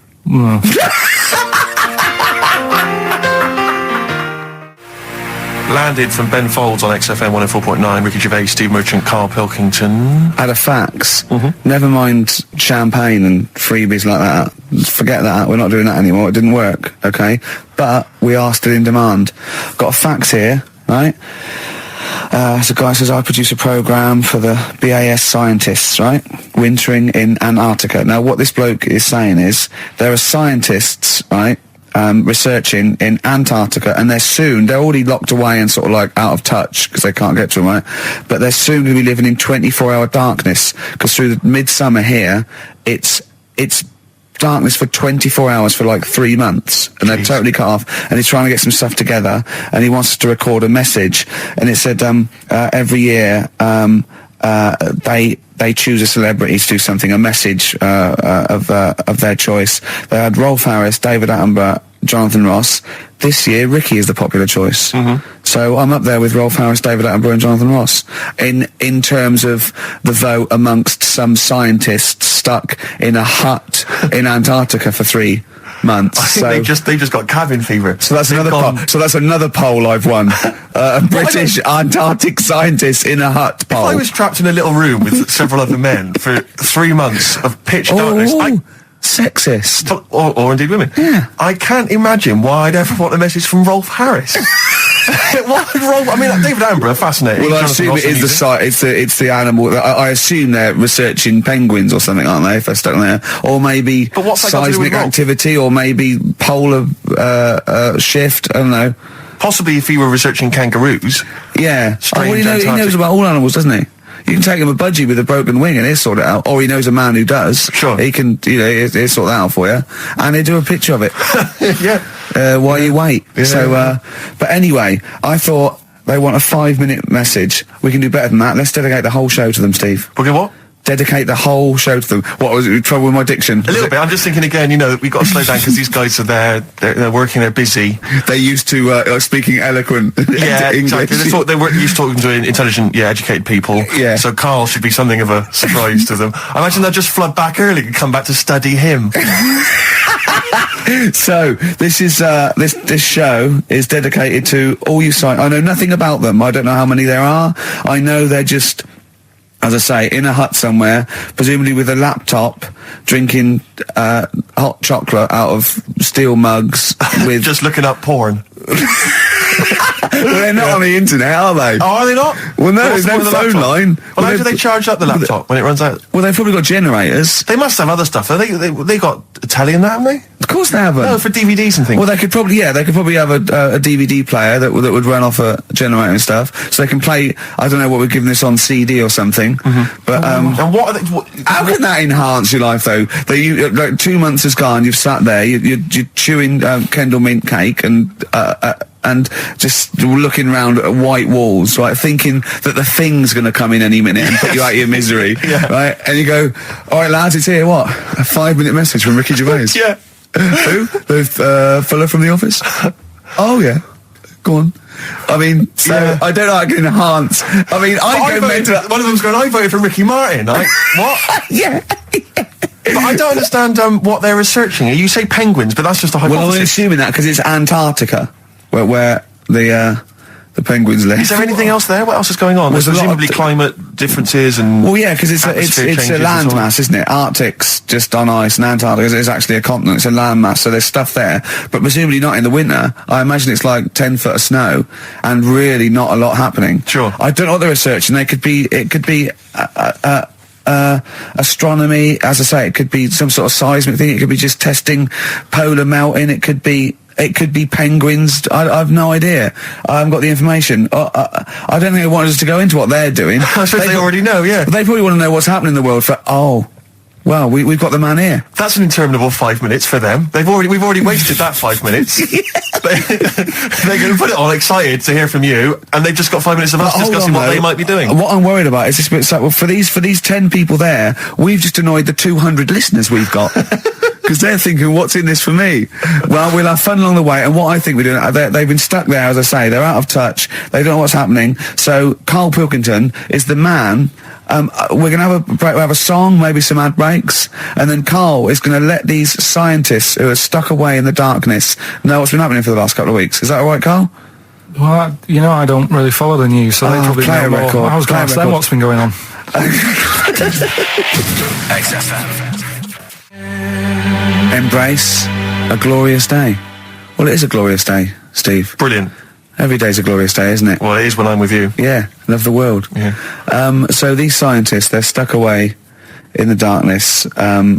Let's tell them what they've been missing. What's the highlights, Karl, of the last Ricky Gervais and Steve Merchant and Karl Pilkington, by the way, XFM 104.9, etc. What have they missed for the last? Just do the last few weeks. What have they missed? Remember, they haven't got newspapers. They haven't got telly. What's the... Look at him, he's looking at me like I just said that in Arabic. What don't you understand? Think what's happened. Think what they haven't got that you know about. What have you seen and heard in the last couple of weeks that they couldn't have? Well, like on the news and that, what's gone on in the world and that. Yeah. Well, or just things you've done personally. I think that'll be of less interest. Yeah. Pope's dead. Okay. I like it. I imagine that. Imagine if that was them breaking it to them. Yeah. Like they're listening in. You go, what's happened? The Pope's dead. Well, don't say it like that. Break it to us gently, Carl. Well, I think that's better than how they do it on the news normally, though, isn't it? They make a big deal out of it, and you panic a bit when it says breaking news, and you think, oh, there's a war on. Yeah. And you go, Pope's dead, and you go, well... So you've just used that short, sharp tactic. I said it softly, ripping a though, didn't plaster I? off quickly. I just said it softly, didn't I? Pope's dead. When you know all that coverage of the Pope with like these millions of people that had gathered in Rome and stuff. I was thinking about, you remember we talked about the Queen Mother, and they were queuing up to see the Pope. Yeah, lying like in state. 4 hours to And get once a again, I glimpse. couldn't help but feel if they'd popped him on some kind of like dessert trolley and just wheeled him past everyone else, they could have got that done in about 3/4 of an hour. Yeah. You know, once again, people not thinking. They're not expanding their minds. Tell you what, Yeah, logically. what, like students and rag week with a Put bed down put Oxford on one of those Street. novelty beds. They're all dressed in kind of cardinals gear. Yeah. Just, trundling off and down the... Yes. But it's the way they also said they've now got a new Pope. He's hardly new, is he? Why didn't they learn from the last one? Sure. Keep taking on old people. Yeah. My dad couldn't even get a gig in B&Q. Oh God! So who have we offended? I mean, the thing is, it's clever because soon our offensiveness isn't going to be sort of like we're feeling about offensive. It's going to be like we're going to be living with Salman Rushdie. Yeah. Do you know what I mean? The things. I mean, that's pretty. Don't have a go at the Pope. I'm not having a go at him. It's good that he can carry on working and what have you, but I thought everyone had to retire at like 60 or whatever. Like, bloody hell. But, whatever, if he can get away with it. Yeah, why couldn't your dad get a gig in B&Q? I mean, he goes there a lot, doesn't he? He goes there a lot. That's why, if you're just joining us for this one-off show because you're trapped in a bunker somewhere in the Antarctic, you should know this of Karl's dad. He's a thief. He steals things, and we've openly discussed this before. He steals this from other elderly ladies and elderly people. Perhaps. Oh, he's not like Raffles, though. He doesn't go into their house. He's not a gentleman thief. No, what's it? Don't people put? Let's put this in context. He's not a villain, but sometimes when people leave groceries lying around in a public telephone box. No, what it was, where they live now, they've retired, right? They've moved. I won't say where they are, but somewhere quiet, right? And it's so quiet. It's not a witness relocation protection scheme. But because there's only about 8 people live in this village, it's not worth like the like corner shops. There's only 8 people living in the village. It's quiet. The village of the damned. So anyway, rather than keep the shop open, you're meant to call up and go, all right, Harry, I need some milk today. Right. And they stick it in a phone box outside in the shop, and my dad found that out. So when he's been out, just stop off at the phone box, have a look at what's left lying around. Yeah. But of the 8, I mean, there's 8 people in the village. My attention would be instantly drawn to the dodgy Manc fella. I mean, do you know what I mean? It seems, in Manchester you can probably get away with this, there's a lot of scum up there, but down in this little village, you got little Miss Marple type and a little, country policeman. He's stopped doing it now, Has he? Stopped doing it, yeah. Cleaned up his act. Yeah. Good, alright, so the Pope's dead, any other big news? There was that thing I told you about last week, the foot-long spider eats chicken. What does this mean to them? They're going to think that the world's been taken over by them. It's not like this the other day. We're not going back. There's a foot-long spider on the loose. Are these people bright, though? Well, let's have a look. Antarctic scientists. Yeah, they've probably got an O-level or two. You're looking at penguins all day. Yeah. So how bright have you got to be? What do you mean? Well, what are they doing? Well, I don't know, do I? But they've been chosen. It's probably cost millions of pounds to set them up there. Oh, Karl. I'd say this is like, for scientists, this is like Big Brother. Do you know what I mean? This is like a big dinner. Scientists there watching this, finding out what's going to go on. There's little challenges that they give them, little tasks. It's like Celebrity Love Island without the sun and slappers. Go on. I think what else has gone on? Well, while you're thinking, Karl, I should just tell you now, you threw that question out earlier, why are ginger people historically mocked? We've had a couple of responses on the text, 83XFM. Again, as ever with XFM listeners, don't believe what they say, don't trust what they say. But one of them... have we got any respect for anyone in the world? I'll get back to you. Pete in Tooting, now again, I think this is nonsense. He claims that the reason ginger people are disliked is because Judas was ginger. From the Bible. I don't know where he's come up with this idea. No, I've heard that. But I mean, are there a great many people from, the Middle East who are ginger? Well, that's probably why he stood out. Sure. And he was probably fed up, and he thought, I'll get him back. Yeah. Maybe... Unless he had his hair dyed ginger when he was on the witness protection scheme. What did Which he presumably do? he had to go into after all came out in the book. What did he do? What did he do? He stitched him up, didn't he, to the Romans, didn't he, Judas? Did he do it for 40 pieces of silver or something? I'm not big on the Bible, but apparently... Incidentally, if you'd like us to stitch up any kind of messiahs for 40 pieces of silver, just get in touch, 83 XFM. We're willing to do that for you as well. So that's one explanation. There's another one here, which is, again, I don't believe this for a moment. It says, ginger people get a lot of stick because in Elizabethan times, people with ginger hair were told that their mother had slept with the devil. And that was why their hair was ginger. So there's two options. Maybe if you've got some more, you can any more spurious thoughts, then get in touch. 83 XFM. But yeah, I don't know. There might be truth for both of those. I mean, the point is that if either of those are true, they were already being picked on. If you know what I mean. Right. That's the point.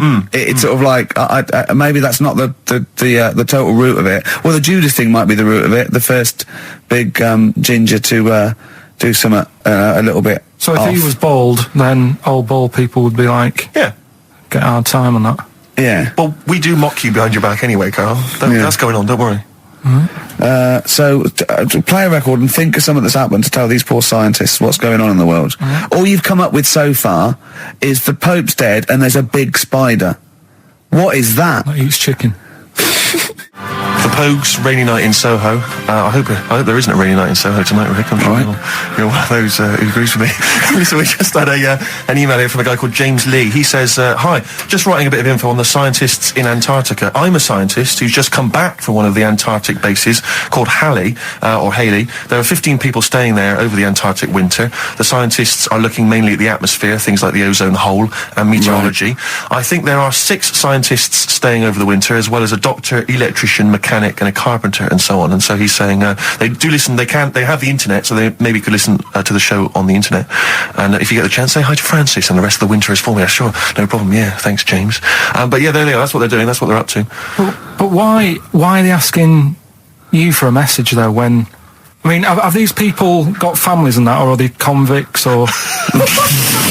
No, what do you mean? Of course they probably do get messages from their family. Well, why are you doing one for one? Is that, I mean, say, do you know, like you see it in, like, Porridge and stuff like that, where if someone's in prison and no one visits them, and they sort of look a bit fed up and that, is this message that you're doing for like, people who don't get a letter in the post from... Brilliant. So they put this on the shelf until someone doesn't get one. All right, Hargreaves? Yes, sir, I didn't get a message today, sir. You have got a message, Hargreaves. I've what, sir? Hargreaves, you have got a message. Really, sir? From Ricky Gervais. Really, sir? And then they give it... Don't talk, please. There are scientists listening. Try to keep the talking shit down to a minimum today. Well, what's annoying me is, right, they're saying they're stuck over there for months, but it seems to me like they're wasting a lot of time. Right? Why? Well, you're saying they probably watch DVDs. They're saying they've got internet access. Yeah. Yeah? Well, I'm wrong. Listening to messages. Yeah. Get the job done and go home. Well, well, then we don't have to tell them anything then, because they listen to the internet. If they've got the internet, then, yeah, it's a waste of time. Good point. Play a record. Well, hang on, before that, here's a good point. You've had a long time to research what's been going on in the world. We just had an email here from Nicholas who says, why haven't you told them about the recent Pig Olympics that just went on in China? You've missed that one, Carl, once again. Who won? XFM. First of the gang to die, Morrissey, XFM 104.9, and Ricky Gervais with me, Steve Merchant, and Karl Pilkington. Well, Karl, you failed miserably. The scientists stuck away. Right, one more chance. What's happened in the last couple of weeks? Just one more chance to... What have you seen in the last couple of weeks? Well, like I say, I don't really watch the news and that, so right. I can't tell them about that. But in a way, I think they're better off not knowing. I think that's the only good thing about being out there, isn't it? Not knowing about the bad stuff going on. Yeah. So, I can't help them there. They don't need to look at the weather, do they? No, don't enough. No. But, tell you about the Pope and that.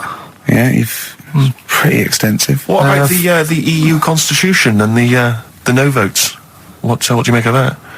What are your views? What's the problem there? Oh, this isn't No, but it's better this isn't not knowing. broadcasting It's though, better is not it? This is knowing. nothing. Come up with something. Well, the fat baby then, the fat baby that they found that was on the telly. Right. Well, what was that? It's just a little fat baby. That Oh, I don't know what. It's just a little fat kid and that. what? Tell what? It was What on is? the telly. It was on the telly and But that. what was on the telly? You just said fat baby, fat baby, fat baby, fat baby on telly, fat baby on telly. You're meant to be telling them what's happened in the world. Tell me about the fat baby on telly. It's just they've found some. There's this illness called Momo, right? And they've just got this woman had a kid. It's really sad. It was on Channel 4 and that, right? And kid's born. You sure it wasn't Jimmy Carr? Kid's born and that, right? Momo? It's called Momo. Isn't that yeah. a Black Music Award? No, right, little fat baby and that, and there's only 3 of them in the world. These little fat babies, Right. and So one of them, they're in danger. How fat? Are you not telling? What do you mean? How fat are they? 6 stone. It was only 2.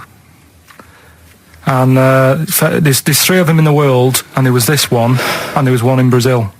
Are they like No. endangered? Is that the problem? Because there's only 3 of them in the world. I'm a bit worried. Is it like a conservation campaign? They're hunted for their flesh. No, it's sad. If you, I know it's easy to You should joke laugh, and that, but but if you you'd can make seen an it, you'd interesting go, comeback it's for a bit sad and that. Well, I haven't seen it, and I know nothing about it. Well, I've told you, there's 3 of them in the world. Okay, what else was on telly? Something I watched the other night, that was just good.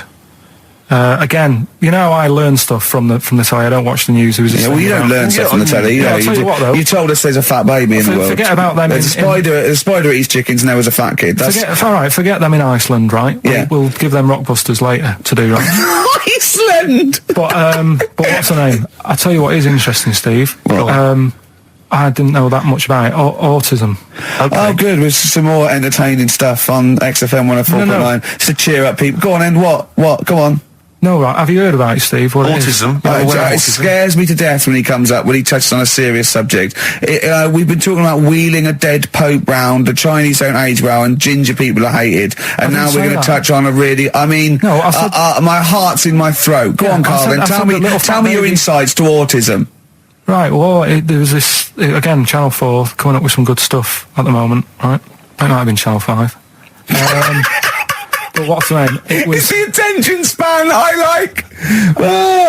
these people who, they've got like this autism thing going on. Yeah. And they sort of take in a lot of information. They get sort of they get so into it that they know everything about that subject and what have you, right?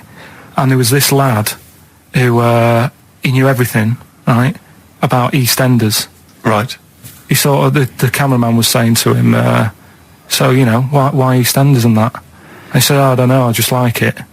And he said, I remember when I first watched it, it was a Thursday, it was 5 to 8, Pauline Fowler walked in, she had a pink jumper on, she said, all right, love. And he remembers everything from that moment on. Yeah. Right, and everything, which is great, but then the way the programme was making out, it was almost like they were saying it's a disability. Right.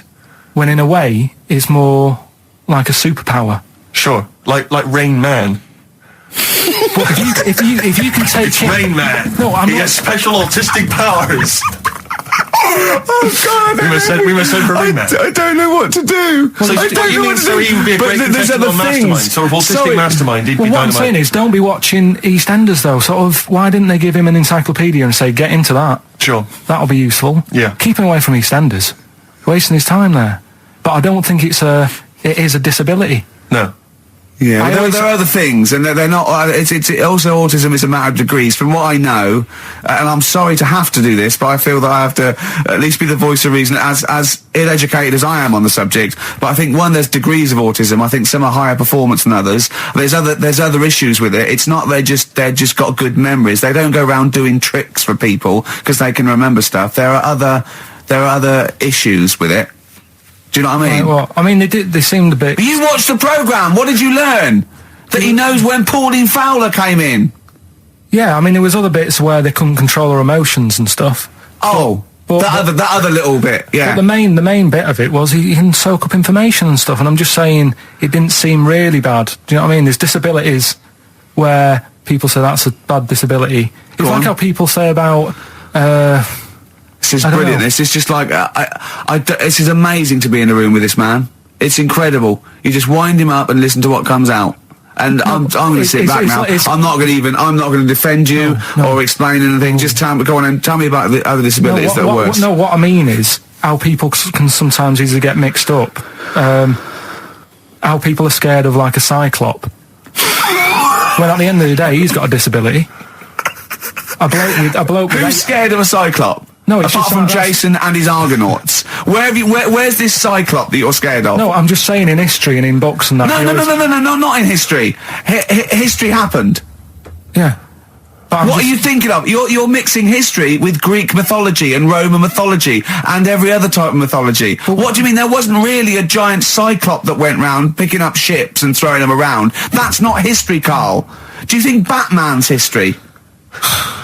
No, but it was ages ago, wasn't it, when we were sort of forming. No, I'm not saying it didn't happen ages ago. I'm saying it didn't happen. Well, he might have done. What's so ridiculous about a fellow with one eye? In the middle of his head, and he's big and scary and lives in a cave. Why is he scary? Because what if he had 8 eyes? I'd be scared of him. At the end of the day, he's got a disability. We'll talk about it in a bit.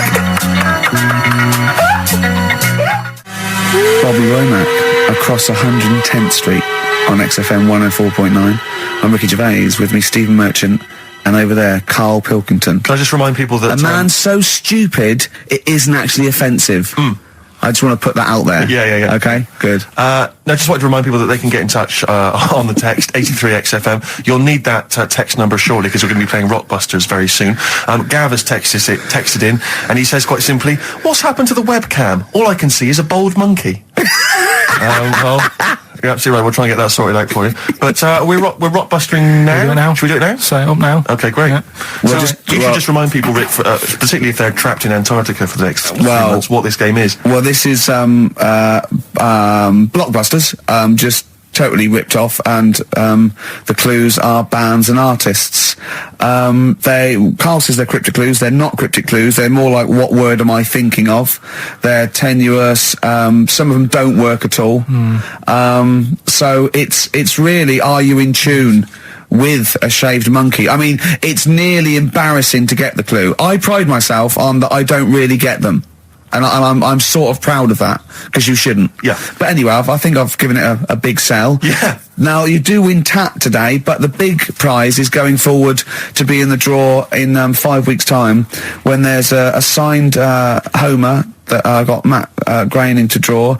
If you go to rickygervais.com, you can see him drawing it. It's an original. Well, if they want to see it, they can go to xfm.co.uk/Ricky, and it's actually... Just click on it, you can have a look at it. Oh, you can see all the pictures there, can't you? There's also a signed Nigel Tufnell poster, and us three as Flanimals. But there's a little actually video clip. I was on rickygervais.com. You can actually see Matt Groening drawing it. Well, so those prizes are the ones, the big prizes you can win in 5 weeks' time if you get to the grand final. In the meantime, it's the usual selection of mediocre gifts which will be given away. That we found in a drawer that people have sent us to give away. First up, we've got I think most people agree, the mediocre John Travolta film Ladder 49, which I think barely made it into cinemas over here. We've also got on DVD. And we're giving that away. We're giving that away. Brilliant. On DVD, the TV series Grumpy Old Men, which I think is repeated every single night on BBC Two.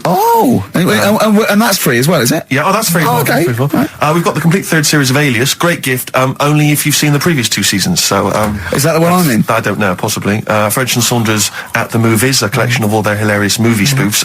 Again, on television, I think, every Friday. And the TV series Operation Good Guys. Fine series, but you could see that on UK Gold most nights. So once again, an excellent selection. But if you win all those and take them straight down to Record and Tape Exchange, you will be able to get 2 albums that you actually like. That's exactly right. So, people send us them, so they sort of get bigged up on the radio, so that's done. We don't need to worry about that. Angry. So, anyway then, three clues. Well, hang on, let's play the jingle. No, I haven't got one. You not got a jingle for Rockbusters? No. Well, do one quickly now. Okay. Rockbusters. Brilliant. All right, so we got 3 of them. Cryptic clue and the initials. The band. It could be a band or an artist. We've done all that, haven't we? Yeah. All right, first one. The fella Oh, let his wife know how he got the bruise on his leg. Right?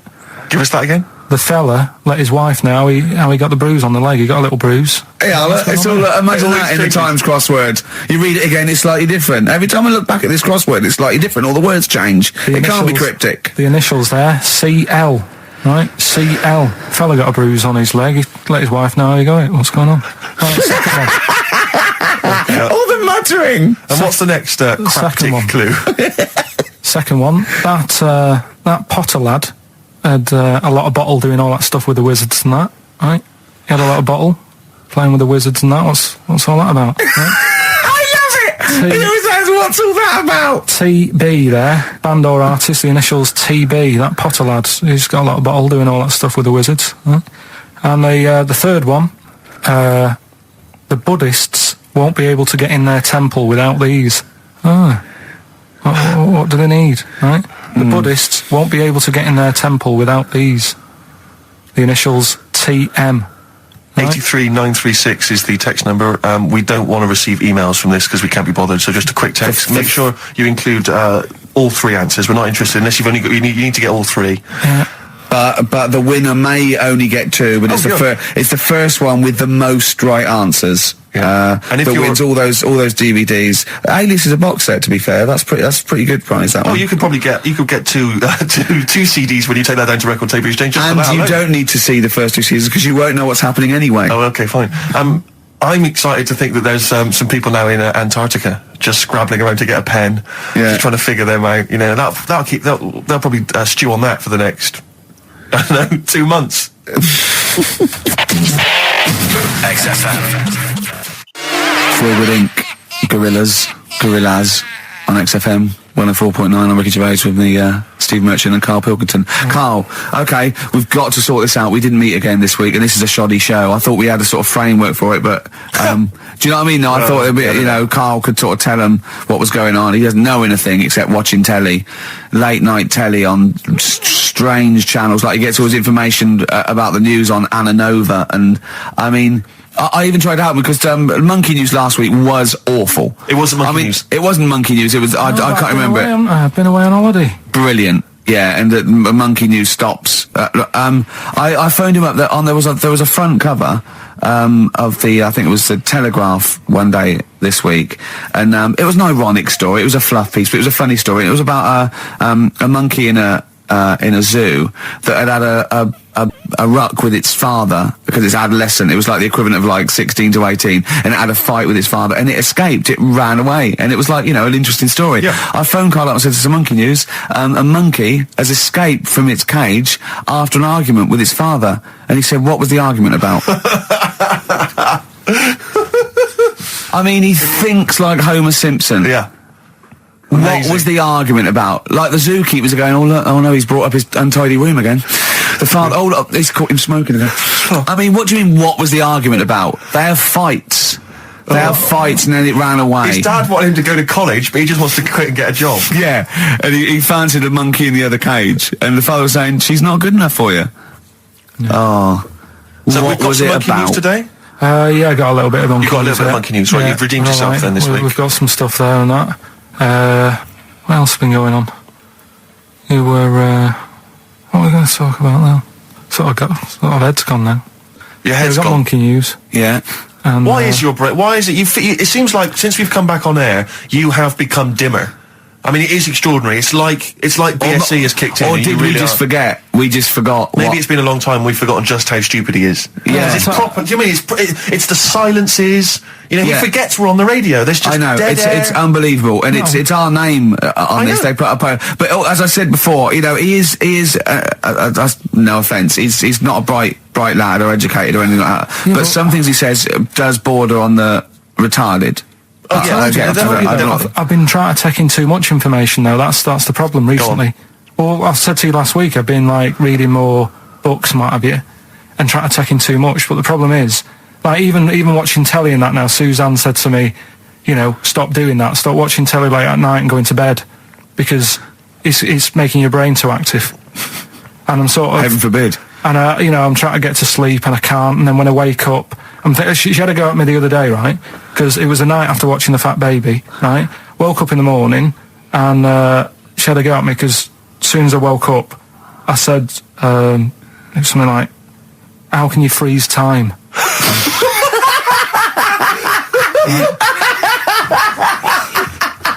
And she says, are you going to say good morning or whatever? I'm gonna burst! Just imagine it, right? It's like the sun comes up through the window. Oh, she's right. Carl's like that, his little head. His eyes open, he goes, One of those floppy night hats. how can you freeze time? Oh, God. But it's because, like, whatever, the night before I might have heard that on the news or whatever, and it's just been sort of whizzing around my head. Sure. And, you know, it was a big debate. I think have they found a way of doing it or something? What are you talking about? They've done something about freezing time and all that. See, this isn't information. This is nothing. That is nothing, that. They've done something about freezing time. Imagine Jeremy Paxman coming on, going, well, the issues tonight said something about freezing time. It's, think before you talk. No, but I don't worry about how to do it. I just think about what effects that will Oh, have. they haven't asked you to get involved? Well, this is what I'm saying, though. You can't explain it. It's a tough thing, isn't it? But what's the point in me worrying It's not about a question. Do you know what he said to me the other day? This is unbelievable. This is one of the most stupid, incredible things I've ever heard. He was talking, and he suddenly stopped, and he was thinking about it, and he went, oh, I don't know what, he went, you'd never see a black ghost. Extraordinary. True, though, isn't it? I've never seen a ghost, full stop. There are no ghosts. There aren't ghosts. No, but I mean when you just see them in, like, magazines and that. Play a record! Anthony and the Johnsons. Isn't that beautiful? Interesting. Hope There's Someone on XFM 104.9. I'm Ricky Gervais, with me Steve Merchant and Karl Pilkington. Well, Karl, more revelation. We were talking about it last week, but Karl brought it up again just now. Didn't want to go to the doctors, didn't want to have a full sort of body checkup that may save his life, because he saw on the website they do a test where they have to insert a finger in his arse. Oh, don't tell me about it. Why? Don't put it on the website. Just we look at your heart. Yeah. We'll check your blood pressure out. Yeah. And then they could just do it quickly. They could just sort of say, right. How do they do it quickly? No, but what I'm saying is it's worse, isn't it? Going in there knowing that, I mean, they've got it on the website. So you're on the journey on the bus thinking, in about 20 minutes I'm going to have a finger up my arm. But they're doctors. Yeah, but just They're not doing it for a laugh. They're not filming it with a two-way screen. They're not putting on boxing gloves so it hurts more. They're up. Oh, his prostate's all right. Out again. Out again. I'm just saying, in the day, the sort of. Do you think they're in the pub going, here he comes? It's Pilkington. I had my finger up his arse today. Do they allow ladies to do that? Do they allow female doctors to do it? Of course they do. They're doctors. That's worse. You're sounding like him. No, I'm just interested because, you know, do they allow female doctors to do the finger up the arse thing? Well, of course they do. They're doctors. Forget the female and male. They are doctors. Right, do you know any female doctors to do that? But what I mean is, isn't it a bit like if you're being searched at an airport, you know, and you're a woman, they send in a woman person to search you. They don't send in a bloke to do it. Is that the same thing? Yeah, they probably trust someone who's gone through 6 years medical college not to be taking the piss as opposed to a fat security guard who couldn't get anything else. Do you know what I mean? You're talking about, there's doctors all the time coming out in the papers, or they gave them this so they could look at their boobs or whatever, or, you know, it's all you're always hearing stuff about dodgy doctors. But what I'm saying is, the reason why they do that at security, because there's lots of security people, and they can, you know, for your own, you know, for the, you know, your own modesty, there's a female one to search females and a male one to search males, and that's fine. But there's not like 4 or 5 GPs to choose from, and you go in there and you go, is it your arse and testicles? Do you want a bloke or you know? What about you accept what if they've got it. long fingernails? They don't have long fingers. What do you think this female GP looks like? She's sitting behind the desk like Cruella de Vil with cleavage and long red false nails, going, "Hello, love, bend over. This may hurt a little bit." There's gloves and Vaseline. I don't believe there's 2 of you now in the room. Karl, they're doctors. They have to. What would you rather do than put the hand down your throat and round your alimentary canal to feel your ass? It's a quicker way in. You seem to know a lot about these doctors who stick fingers up people's asses. You're a very well-informed gentleman about this sort of thing. Well, say if they did find something. Yeah. Would you then have to get like a second opinion, so someone else's finger? Well, no, they test it to see if there's anything suspicious. That it's usually a swollen prostate, which can be anything. So they, they catch it early, and that's it. They feel up there. But if you want a second opinion, then the same doctor will just stick a thumb up and have a feel around then. Yeah. So it always works in the same way. Yeah. Well, if there's a doctor who can, I don't know, put me at ease. I mean, surely there's another way around it. I don't believe that. I mean, what is this? 60 million people or something in the world, isn't there? 60 billion or something? Wow. 6 billion, something? Yes, you got it. Right. You hit it. Well done. That's good work. Right, so yeah, there's 6 billion, did I say? Yeah, what's 6 billion then? Loads, isn't it? Yeah, but So if you want a doctor to phone up to assure you that the finger at the bum thing's not painful and that it's necessary, and Just that that it's it's not just someone necessary, trying to really. get Just that it's not an easy way round. All right, what's the phone number here? It's, changed that, haven't they? oh, for You're the producer! Hang on, here it is. 0871 222 1049, and I think you select option 1.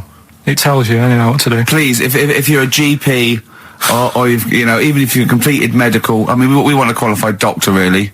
Anything else is not good enough for Karl Pilkington. We'd love to talk. You can ask him all the other questions, because Karl, as I said last week, he doesn't feel his own testicles because he doesn't like the feel. Yeah. So, I'd like a doctor to explain to him how necessary that is. And this is truthful as well. I've got very slight pain around the genital area at the moment, and I think it might be some kind of groin strain, but I'm a little bit anxious, not entirely sure Yeah, what it is. you've been with me twice when I've gone along to get them checked. Yeah. And I go, oh, what's that? Yeah. It's terrible. I mean, but, it's usually, I think you're in a pretty low risk, aren't you? I'd hope so. You're coming out of the 20s. I think testicular sort of, I shouldn't be doing this, I'm not qualified. They told, all they said was to me sort of like it's 20s and 50s. Mine- So we're in. Mine sort of felt like they dropped a bit the other week when I was on holiday. I don't know if that's like when you're relaxing or I was wearing shorts a lot. How far? If it's 2 foot, it's too far. I was having problems walking. What do you mean? No, Why? it was just a bit. I had shorts on all day. I'm happy and walking about on the beach and what have you. And then at the night, when I put some long trousers on, I was sort of walking like a ricket. They probably like stretch a little bit. Sometimes, I told you when I was about 18, I was scared. I went to the doctor. I felt a pain, right? And because I was doing biology, I thought I'd show off this doctor. I said, I've got a pain. I think it feels like it starts in the epididymis and goes up through the urethra either. And he went, Finger up the arse. he said, your jeans are too tight. They're squashing your balls. So we want a doctor like that. So what's the phone number again? It's 0871 222 1049. A qualified What do you doctor. mean your balls dropped though? We've got to come back to this. I don't know. They just felt like it's not too bad at the moment. I was all right on the way in, but it was just, I feel twinges all the time, but you never know whether it's just because no, but they felt like they weren't my own. Do you know what I mean? They sort of felt a bit like these are. There wasn't a bloke standing really close to you, was there? And You did get them mixed up, did you, on the way back? On the flight back? felt Someone else has got Well, take a leaf out of nudist books. They just walk around. They've got nothing on it. About nudists. Why? Well, let's play this ad break and that. And Have you had another encounter? if we've got time, I'll tell you about it. Have you really? Oh. XFM. Right, we've got who's that on the line? It's Rob. Rob, are you a doctor? I'm a final year medical student. I'll be a doctor in 2 months, touch wood. That's close enough, isn't it? Yeah.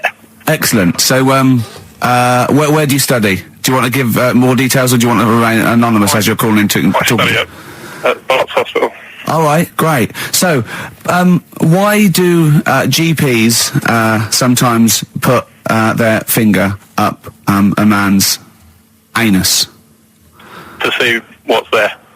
If you've got hemorrhoids, if you've got an enlarged prostate, it's either that or they stick up a big tube and have a look up with a light. What? And it's easier to do that.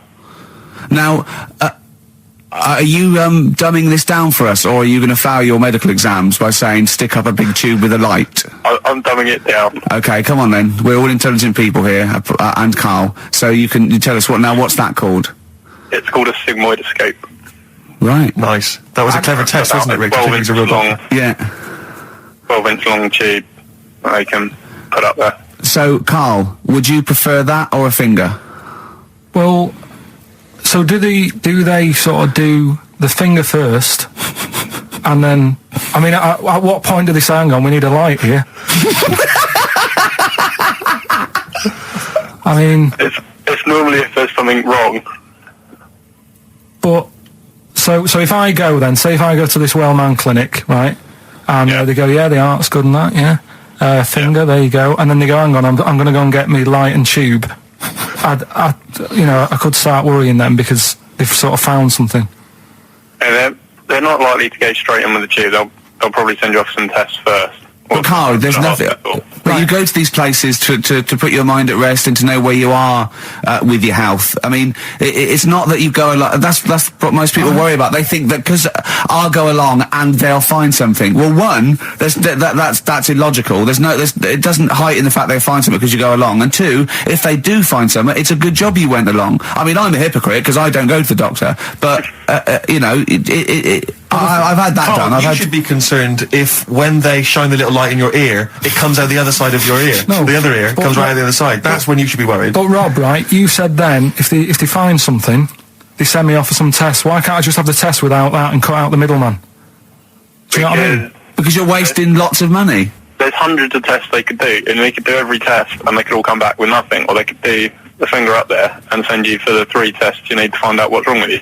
But in this day and age, with all the technology and that, and like brainy doctors and all that, the only way to find out is sticking a finger up there. What are you worried about, Karl? Is it fundamentally that this doctor who's has done 6 years medical training, is it embarrassing to have a man's finger up your ass? I just don't understand how you can get round to that without... But what don't you like? Is it fundamentally you don't like anything up your ass, or is it the fact that it's a man's finger up there? I don't like going to the doctors. It makes me nervous, because I think if anyone searches you long enough, they're going to find a fault with you, right? And especially if they're going that far into you. They're going to find something. And... Probably not. Well, you know, I just don't... I don't know how to get round to that sort of... that point where you get a... What do you talk to the doctor about? He's like, all right, nice day. Strap your trousers. He goes, he says, I'm gonna just, Most people just shut up and let you do it, and then breathe a sigh of relief when you say there's nothing there. Yeah. But is that at the end of the test, or is that the first thing he does? It's the last thing. So that trousers up out the door. Because he knows it ends conversation. He knows it's a bit of a faux pas. The doctor says, I better not kick off with a finger up the arse. Well, what I do is I'll start on with the, the head, and then we're down and go, one final thing, Mr. Pilkington. So Rob... He drops his keys and he goes, pick them up. And as you bend over... Will you be doing this, Rob? Is this what you're, like, open to do? You do all these... I'll have to do it at some point. All doctors do it at some point, no matter what they specialise in. So the first one, is another doctor there to sort of make sure you're doing it right? Not dentists. No, but do you know... aren't doctors anyway. But do you know what I mean? Like, normally it's like a co-pilot will have someone with them for the first one. So when you put your first finger in, will someone be there going, right, you just want to move to the left of it? I've already done it. Have you? Yeah. So that's the thing with a student, you're learning. So you get people teaching you. And you learn on... these things. Can I just point out, Rob, I think I'm right in assuming that you have a glove on. Yep. And there's lubrication. Yep. And it doesn't hurt. No. There you go. What are you worried about, Karl? Who's this person who everyone's testing on in your class? It's not one person. One person. There's like, when a patient comes in and they've got a problem, your boss, the consultant, he does his finger up, and if he finds something, he goes to the patient, is it alright if the student has a feel as well? Then the student puts on a glove, puts the bleed on the glove, and sticks his finger up and sees what he comes out with. Rob, I wish you could see Karl's face. I mean, his face when you said, and he says, can this fella have a go as well? He looked horrified. That he thought it was a free-for-all, like there's a queue of people trying on gloves and going, let's have a go. That looks good up there. What have you found? No, I mean, how come you had to sort of... Is it not something you could test on yourself rather than waiting for other people to come in? Because then, you know... It's an awkward position to get to, really, isn't it? Well, but you can have a good rummage then without feeling too awkward, but to sort of have a go on your first patient when you don't really know what you're looking for anyway, do you know what I mean? Never really thought about it. Because you don't... If you've never done it before... You pop your finger in there, and you've got to sort of look. You've got to have an expression on your face, like you know what you're finding. Well, they can't see what you look. They can't see your face. There. You got the big boss consultant man going, now move your finger there, and you'll probably feel this. But he's just done it. He knows what's there. Well, what? Oh, so he's already had a go. He's had a feel, and he's going right. If you feel to the right, that's the Conglomerate or whatever. The conglomerate, yeah. Its conglomerate is in perfect working order. Well, that's. I'm still. Thank you, Rob. I'm sorry you had to go through this. Carl is probably the worst patient you'll ever encounter in your medical career. Good luck with your finals, and thanks very much. And do you know any female doctors who do this? Or? Thank you. XFM 104.9. Thank you. Josh Rouse, it's the night time on XFM 104.9. Steve Merchant, Ricky Gervais, Karl Pilkington, and what is it time? I think so. Yeah. Oh, chimpanzee, that monkey news. Right then. So there's this monkey, right? In Canada. It's in a zoo in Toronto, I think it is. His name's Pascal, right? And what happened was all the people in the zoo sort of said, you know, what can we do? Sort of spice the day up a bit, right? Yeah. So they left. Embellishing. No way this is a news story. Let him do the news. Okay. So they Any left. dates? Just let him read the news. Well, He wouldn't interrupt Moira Stewart. It was about 2 weeks ago. No, because she always says today, so you know it's news. She doesn't say, right, there was a monkey, right? Right, in Canada, Come on, right? mate, just finish Okay. the beer all night. A couple of weeks ago in this zoo in Canada. Right. Jesus. They got a camcorder. Right. And they said, let's leave it for the monkey to have a play with, right? So anyway, they passed it around, Won a BAFTA. and a couple of chimps and that were rubbish at it. They were like filming the floor and all that, and the fingers were always in shot and stuff like that, right? But anyway, there was this one chimp called Pascal, right? Who Annoys me that he calls them monkeys, though. They're not monkeys, they're right. he was a dab hand at it, right? He was like filming stuff, really good shots, you know, sort of nice mood and that. He used the lighting properly and all the rest of it. No, he didn't. This is the news. What are you talking about? This is the news. Steve, anyway. it's so annoying. You know it annoys me so much. Things like that. He was a dab hand. He was doing really good shots. It really annoys me. Let's hear the news. Anyway, right, so he started at night, like when the zookeepers went home, he started filming like other monkeys on the go, like whilst they were at it, right? And he was filming them and what have you. The Ron Jeremy of I the love zoo. it. You know it's going to end up on the web. So anyway, the zookeepers came in the next day and it's like, let's see what shots he's got. Anyway, he's got all this, like, you know, all these monkeys at it and what have you. So, this is honestly, you don't know what this is doing to me, Steve. Can I stop him now? So they thought, like, actually there's a few monkeys who aren't at it enough. Do you know what I mean? They have problems and what have you. So let's give them the videos. That is so untrue. This is so untrue. So- It's so untrue that it was filmed by a monkey. So It's what so happened untrue. then, right? Rick, I don't know who to believe. Oh, God, you're talking so much shit again. You must know that's not true. There's no way. There's a load of tapes out. Look at me. Look at me. Don't keep talking. Look at me. Yeah. You must know that's not true. Can we just hear the end of this It's all news? here. You had a go at me last week because I didn't have the full story. I've got the full story. You're still not happy. There is no way that by chance, what should we do? Let's give him a camcorder. That could happen. He then films him at it. That might happen. It might happen, but I don't think he'd keep the camera still. Two, they go, I don't know, yeah, this is good stuff. This is good shit. This porn's good shit. Anyway, look at that. He's got a lovely shot. Yeah. So this is ridiculous. Let me just recap, because I lost my way there. So the monkey has filmed the monkey porn, and now they're showing it to the other monkeys. Is he directing? Can you hear him saying stuff? Can you hear him go... It's just like, you know, Chimp Pimp 1, 2 and 3 and all the rest of it, right? But anyway, so they've got all these other tapes, because what happened was, they said he's quite good at this. Oh, And the animals are happy having him around because he's not a human, he's just one of the gang, do you know what I mean? So they started putting him in with other things like, you know, ostriches. Right. And talking shit. There was and you know they have a problem with pandas in Japan. So they've sent him out there, filming a bit of. Where are you going? Honestly, you really annoy me. There's no way this is happening. Can we just hear the end? Why can't he just find a real story about a monkey? Let's hear the end. The end is He's in really China. that he's going to China. He's filming the pandas and what. No, he's not. They wouldn't send a monkey director. They would not send a monkey director. Thunder Road by Bruce Springsteen, possibly the greatest rock song of all time. I don't know. Big words. Big words indeed, but I echo them. Well, we're running out of time. We've got to get on with the show. It's near the end. I hope you enjoyed it. I hope the scientists stuck in a big, hut in the middle of nowhere in pitch darkness, 10 of them.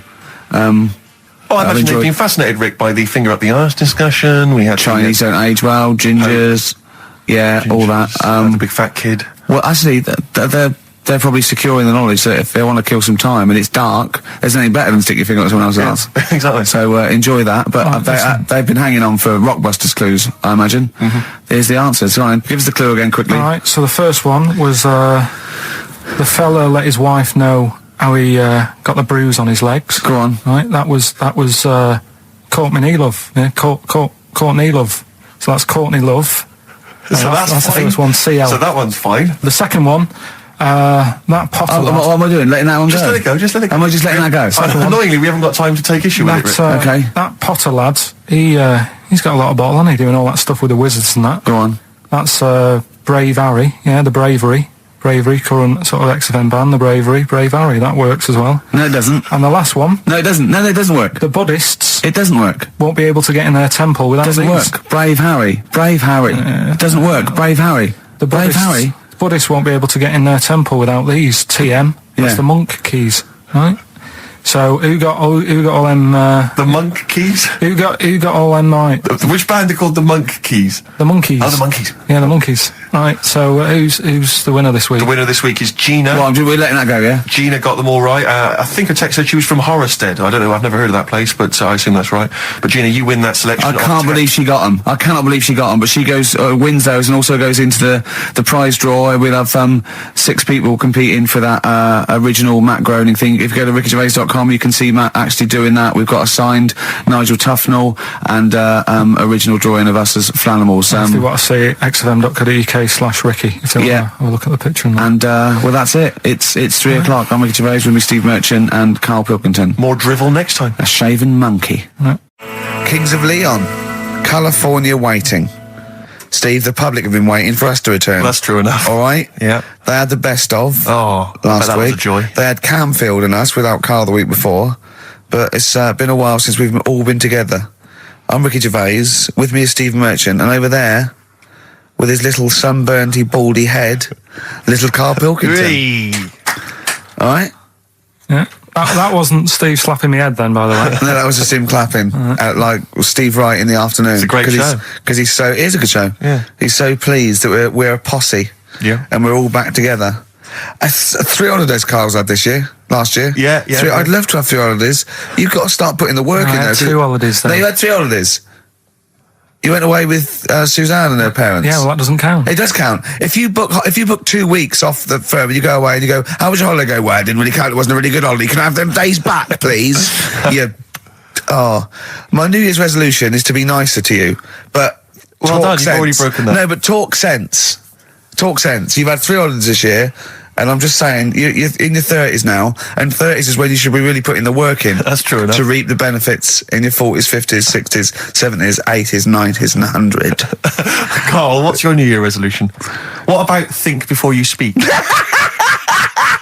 worth. I mean, See, I'm allowed to laugh. I'm allowed to laugh at things other people say, Karl. That one, that is a good suggestion. How was your holiday, Karl? It was all right.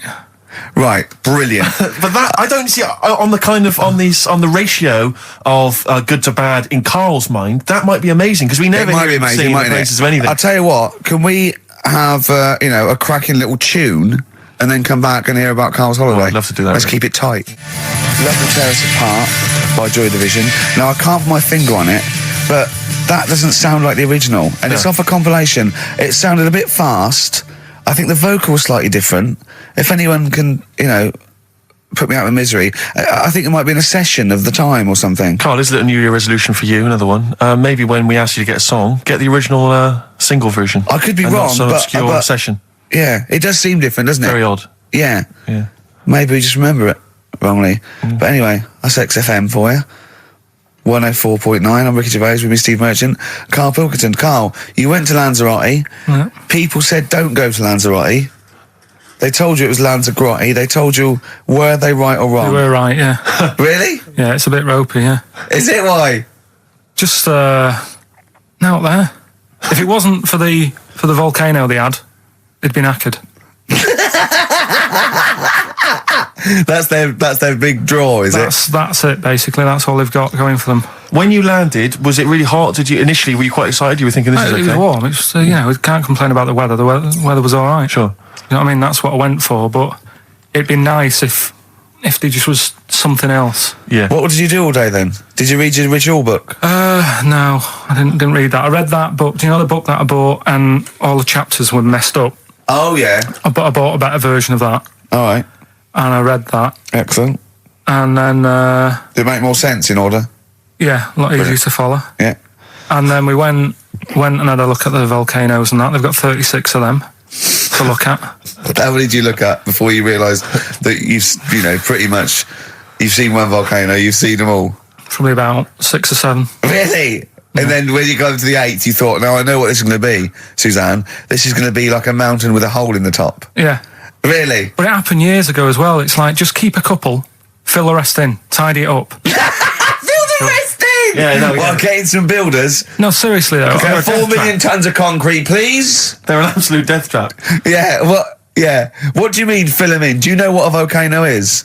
It's just a hole, isn't it? That's happened. Well, it's It more than the happened back hole. It's in- more a portal to the magma in the centre of the earth. Back in 1730 it happened, and they still haven't sorted it out. Well, when you say it happened, volcanoes were made a lot longer ago than 1730. No, but the one that did Lanzarote in. Right.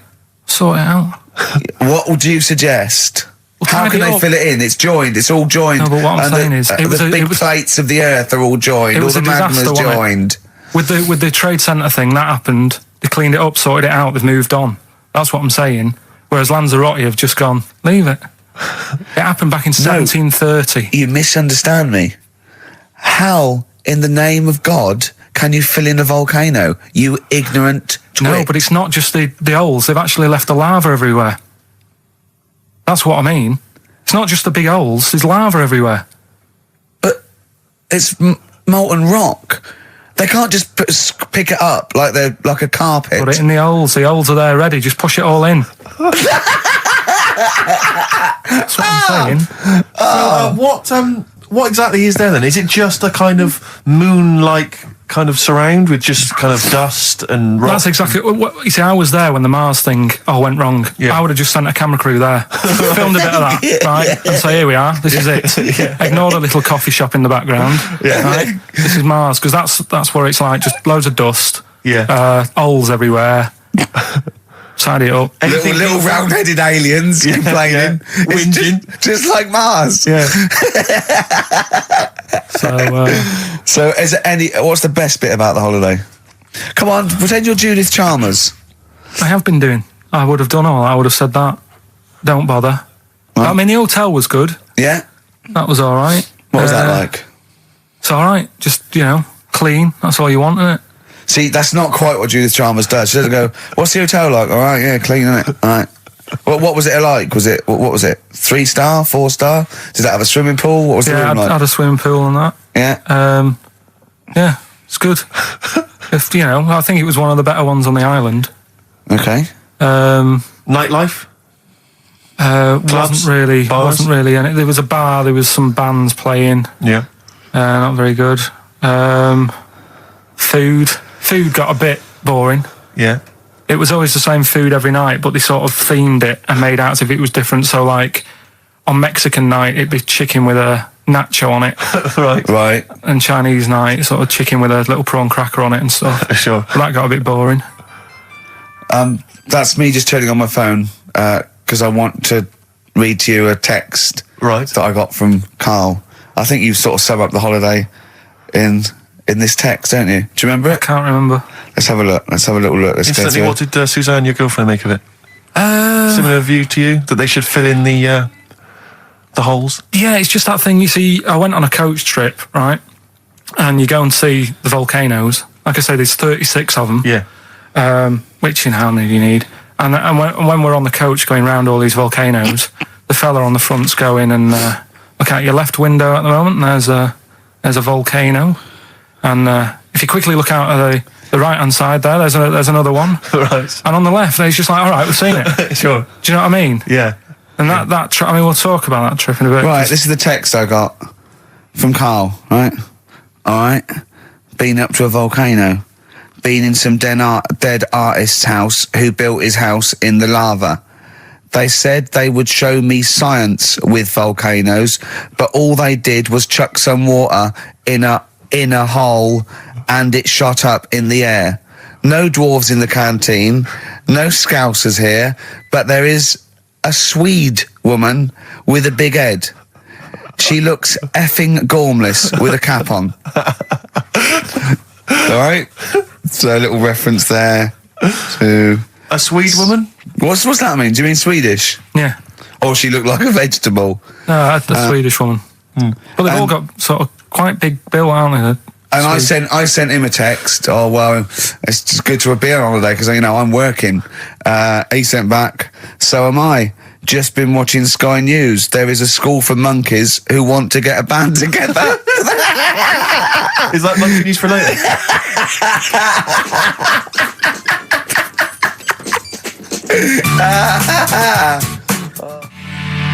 Oh My Corazon by Tim Burgess. I can't get enough of that. I love that chorus. On XFM 104.9. Ricky Gervais, Steve Merchant and little Karl Pilkington. But it was a nice holiday. Yeah, it's all right. It's just, I went there to relax and that. Exactly. Did a little bit of that. Trying to think of some new, features and stuff. Sure, always working. 3 holidays a year, Jesus. Oh, not really 3 holidays. It's all one big sort of like work thing to me and Steve. 2 holidays, isn't it? Work hard, you need the holidays.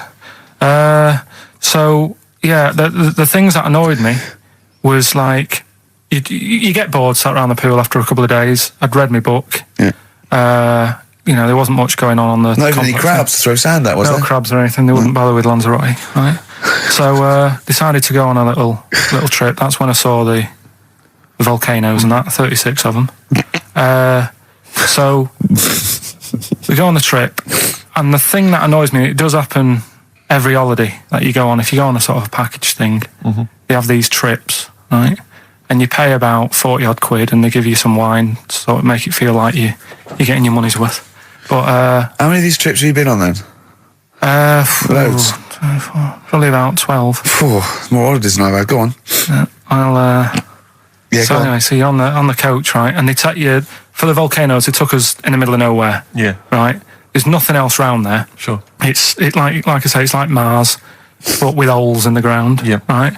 And they sort of drop you off, and they go, right, everybody, see you back here in an hour. There's loads of volcanoes for you to look at, and a coffee shop over there.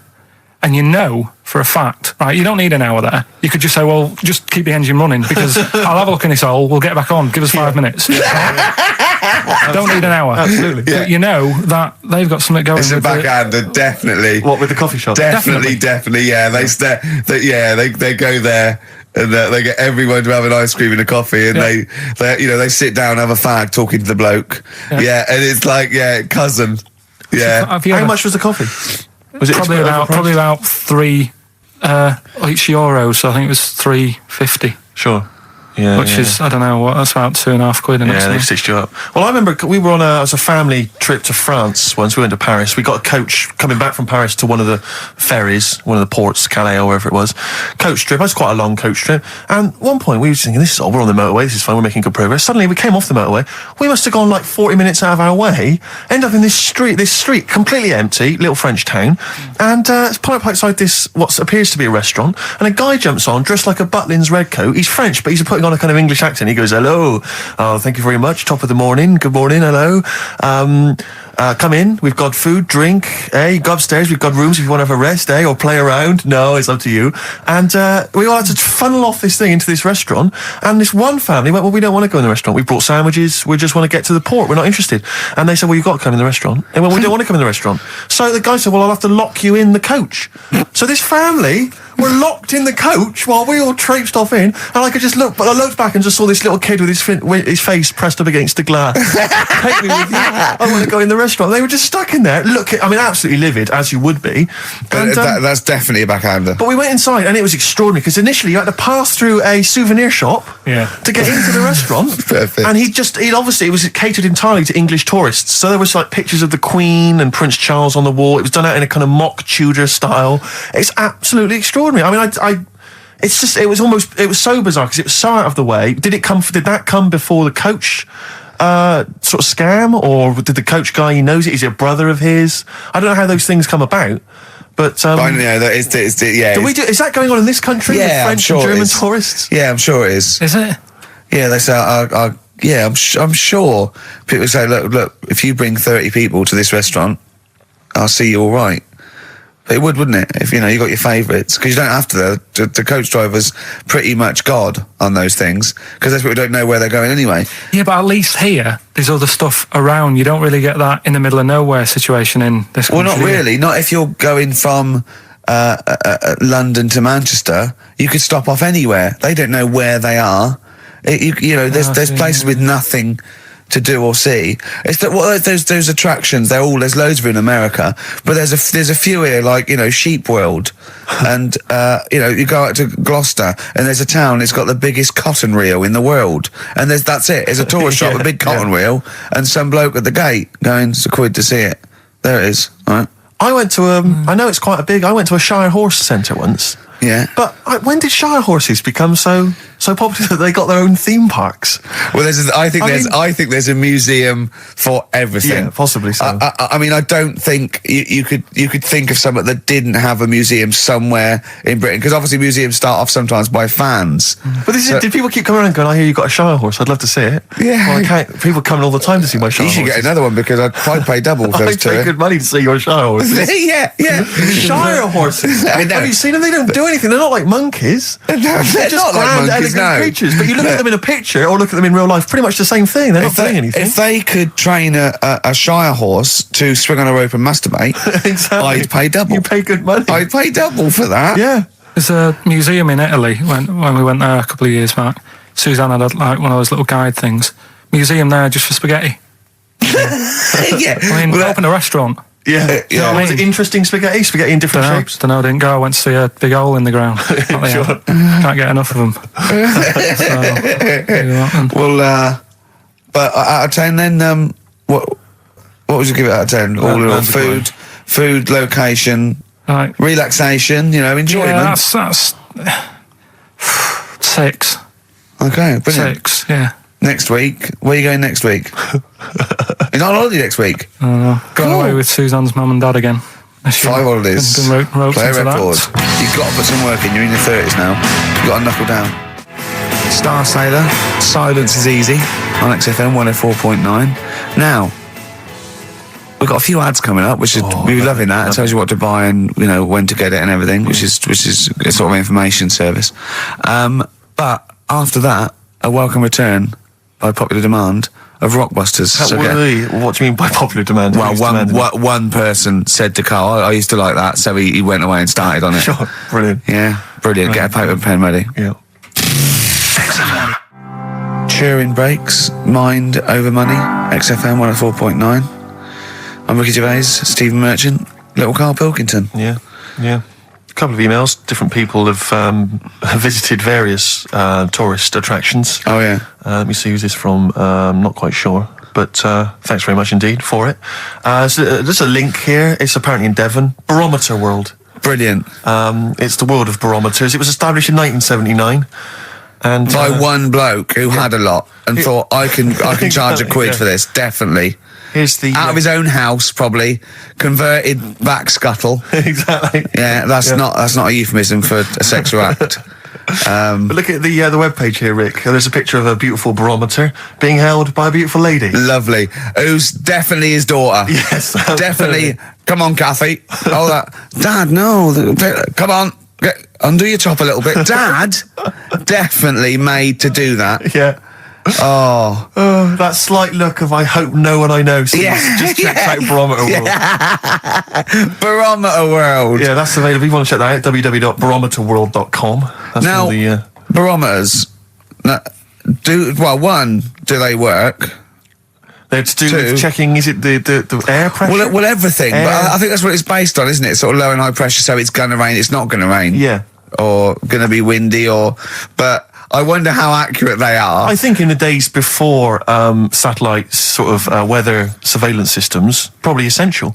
Yeah. Nowadays, As essential as hanging some seaweed out by the back door? probably. I think it's probably similar. I think it's the same one as holding a needle and thread over a pregnant woman. If it goes clockwise, it'd be a boy.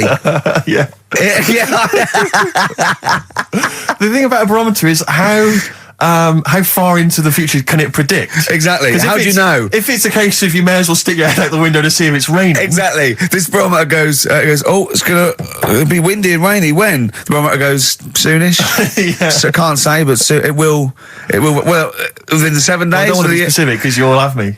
Yeah, You'll yeah. I don't. But I mean, I'm just a barometer. I'm not really a I weather can't person. analyse the information. Yeah, brilliant. What's in there? What's happening in there? What chemicals are being affected? How does it work? I have no don't idea. know. I assume it's probably something. Wait a minute, let me email Barometer World. What could it be? It could be quite interesting. It could be mercury that's based on a sort of temperature. It goes up with. Oh no, it's not temperature, is it, barometer? It's pressure. So it's probably just very fine. It's like a fine, very, very fine needle, isn't it? This is almost as embarrassing as last time we were on. We couldn't figure out what the name of the leader of China was. Was it the King of China? The Prince of China? Oh, this is where we were trying to imagine what it'd be like if all the Chinese people at once jumped up and down and made a big tidal enormous wave. tidal wave. But if you do know what the name of the leader of China is, we don't mean the name of the particular person in charge, but if it's a king of China, the emperor of China, the chancellor of China, it the used prime to be an minister of emperor, China. didn't it? No, that was Japan. Yeah, this is it. I don't know what's the big guy in charge. Is he still the chairman? I know Chairman Mao was important. I think he was just the chairman. I think he just governed all the big meetings. Yeah, I don't know. He just kept the minutes. Head Chinaman? Head Chinaman. The major Chinaman. The top Chinaman. Number one Chinaman. Do you know what? We're going to be honest here. We know so little about China. It's true. We know so little about China. Yeah. It's embarrassing. But if you've got any interesting facts about China, then email in ricky.gervais@xfm.co.uk. Also, I imagine the email address to use if you're going to take part in this week's Rockbusters. I did read an interesting fact. I'm researching. I'm doing a show called Politics, and I was researching. And there's a thing about you went online? sweatshops. Yeah, no, sweatshops. Like Nike. There's these facts, right? And that these people get like a few cents an hour, and the CEO, I forget his name, for a Chinese woman to earn his 5.2 billion, she'd have to work 8 hours a day, 7 days a week for 10,000 years. But Steve, they don't. They don't. They obviously don't want to. Exactly. They don't want to. They don't want to. Lazy, Rick. Ian Jury and the Blockheads, hit me with your rhythm stick. Rick, are you likely to be going to Cumbria on your stand-up tour? Almost certainly not. Well, Why? it's just because you might want to visit the Cumberland Pencil Museum. That's the journey through the history of pencil making. I do like pencils. Really? Yeah, I just used one then. That's really So, do you have any idea how that was made? no, was it? Let me email them. Now, Chinese people. Oh, incidentally, it's the premiere of China. The premiere. Premier. Oh, right, yeah. Oh, yeah. Sure. Yeah, I remember now. Yeah. Well, when you were away, Carl, we worked out if there's 1 in 10 people are sort of like gay in some way, with 1 billion Chinese people, there's 100,000 little gay, lesbian Chinese fellas of some sort. What do you think of that? What do you mean? Well, I think so it's some sort of form of gayosity, whatever it's called, is sort of like 1 in 10, right? 1 in 10 people are gay, apparently. That's, Right. that does seem a bit high, though, doesn't it? I thought it was lower than that. What? You mean more than that? Yeah. But I don't maybe think not. so. I think that's of any sort of nature, anything. But what time did they do the survey on the streets as well? Because, they go out late, so if they're doing the survey sort of around lunchtime, forget it, they're not going to get any. Sure. You know what I mean? They're all asleep. But if I had to say 1 in the morning, Wow. It's going to be higher, isn't it? Yeah. Well, the thing is, Carl's favourite song, The Killing of Georgie. A little gay fella goes out and he gets beaten up and that. Carl went, yeah, but would it have happened if he'd have been going out at a decent time. True. But clearly in the lyric, it says, Georgie left the theatre before the final curtain fell. Yeah. Now, theatre's finished about 10:30. Yeah. So even to give him half hour, I reckon it was only about 11 o'clock. So you're talking rubbish there. Are you sure that wasn't his curtains in his flat and he's closing them before he goes out? No, he was at the theatre. But I'll tell you what, I just realised something. Maybe where most people were going home after theatre, he was just going out. Exactly. That theatre to him is like a matinee. Exactly. Innit? He's off out clubbing, isn't he? He's off down, he's going to get some ammo, he's going to get a couple of butt plugs, and he's not even going to start dancing till midnight, is he? Have any of us ever met any gay people? It's just, I mean, our view of them is, I don't know. Email in if you've met a gay person. Yeah. Tell us where we're going wrong. Yeah, have any of us ever met a gay person? I mean, the way we talk about it is just like, have we ever met Chinese people? I've seen them. I've seen them out there wandering the streets, but I don't think I've ever had a conversation. Now, here's the irony. I definitely know and have met more little gay fellas than little Chinese fellas. Yeah. Have you ever had any little Chinese friends? There was a girl at school who was Chinese, but she was kind of inscrutable. I couldn't get close to her. She was sort of mysterious. Right. Rockbusters? Yeah, brilliant. Right then, this is where I give you a little cryptic clue and some initials, and it sort of makes up a band or an artist and stuff like that. Yeah, brilliant. Sort of being the operative phrase there. Yeah. Let's see how he reads this clue. Yeah. This is going to sound like Oscar Wilde. Clue number 1. 3 different clues. Clue Oscar number Wilde 1. was Chinese, apparently. Was it? Yeah, it was illegal then. Right.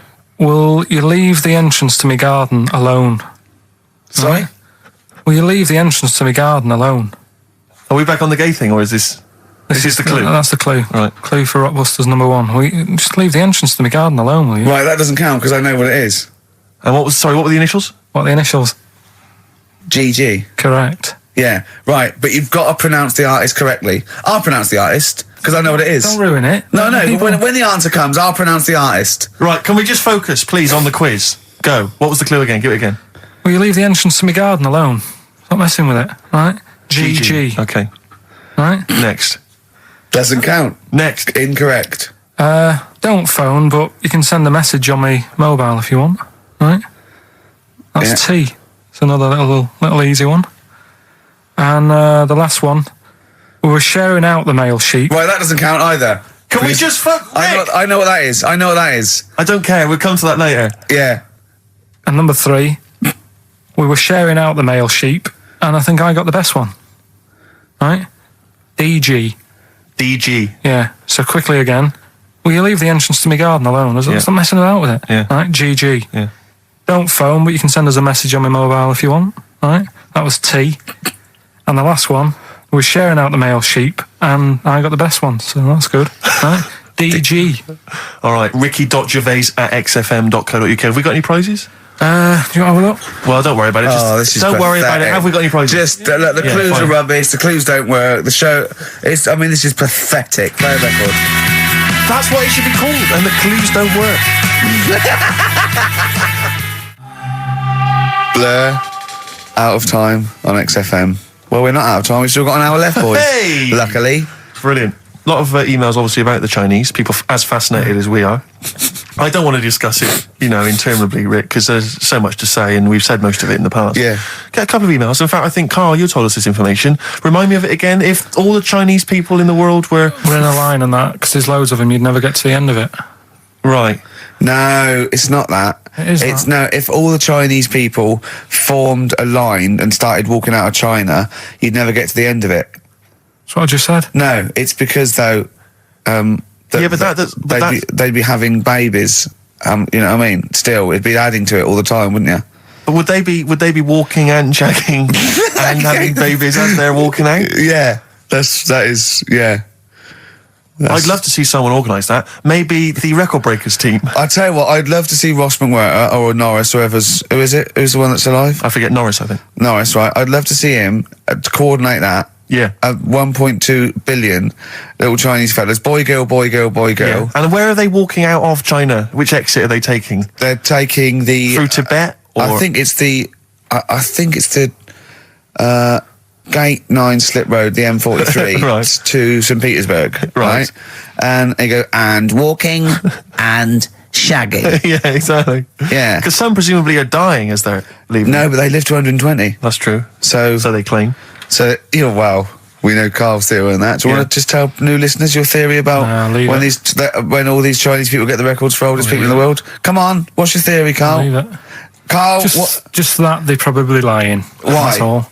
Because a lot of them don't age that well. Some of them do. A lot of them don't, and they always look older than they are. I read the other day, right? Do you know the one who was the oldest woman in the world, right? Chinese woman, right? The way she did it, it was. she didn't die. That was her secret. What she did, she got up every day and didn't die. No, she was like awake and that, and then she'd have 2 days just sleeping. Right. So she wasn't really that old. What do you mean? Well, she'd only sort of lived half of her life in a way. Well, we So she all was only live 70 odd. 2/3 of our life, don't we? No, but she was like awake and that, and then she'd go, I'll go to bed, and then that'd be it for 2 days. Talking of sleeping, oh man alive, I went to see the last part of the Lord of the Rings trilogy.